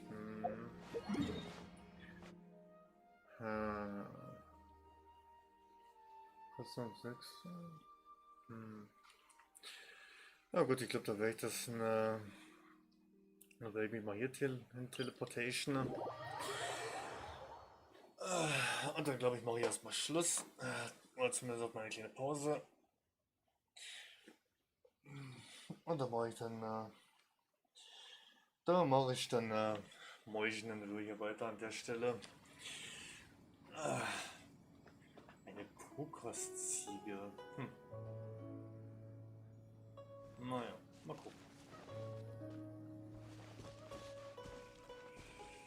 Dann will ich mal.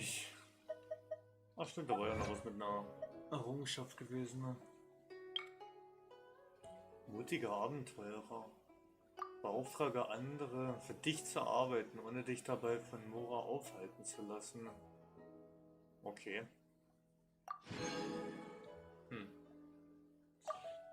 Müssen wir mal gucken, wie viel habe ich noch mittlerweile schon zusammen wieder. So viel dürfte ja nicht zusammengekommen sein, glaube ich.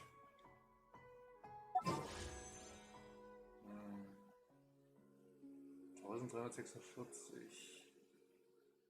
Ich glaube, ich werde mal bei dem Händler mal dieses komische Schicksalszeug mal holen.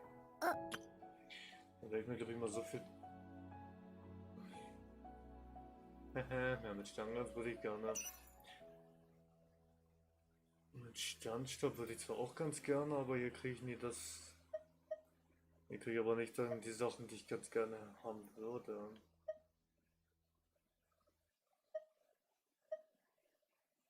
Hm, 3 Tage noch bis zur Aktualisierung. Oh, super.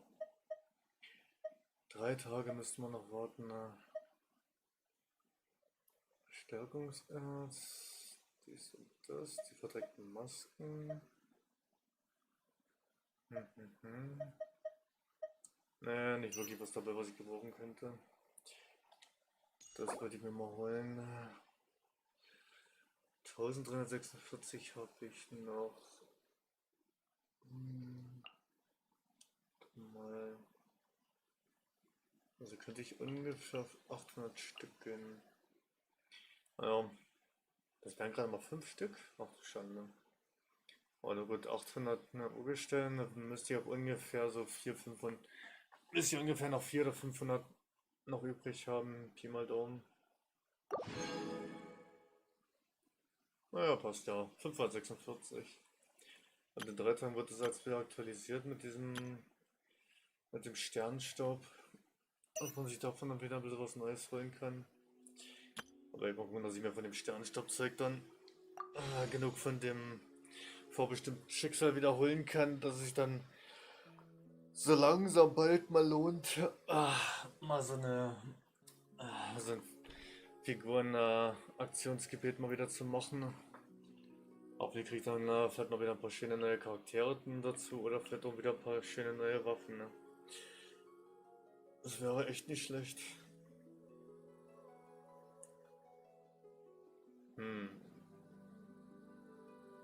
Standardgebiete sind dauerhaft verfügbar. Okay.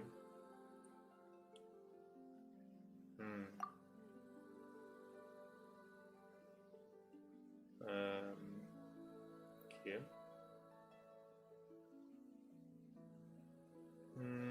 Achso.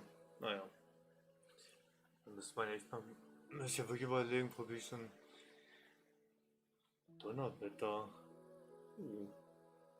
Das sieht ja mal interessant aus. Ein Charakter mit einem Einhandschwert scheinbar und dann die mit Elektrizität angreift. Jetzt müssen wir wieder eine schöne neue Alternative zur Lisa. Flüchtige Bekanntschaft. Die limitierten Figuren mit 5 Sternen gibt es nur während des jeweiligen Aktionszeitraums über das entsprechende Gebiet. Wähle Details im Netz erfahren. 4 Tage noch. Also müsste ich vielleicht sogar am besten so ein Standardgebiet vielleicht mal nehmen, statt das Figuren-Aktionsgebiet. Wenn ich hier größere Chancen habe.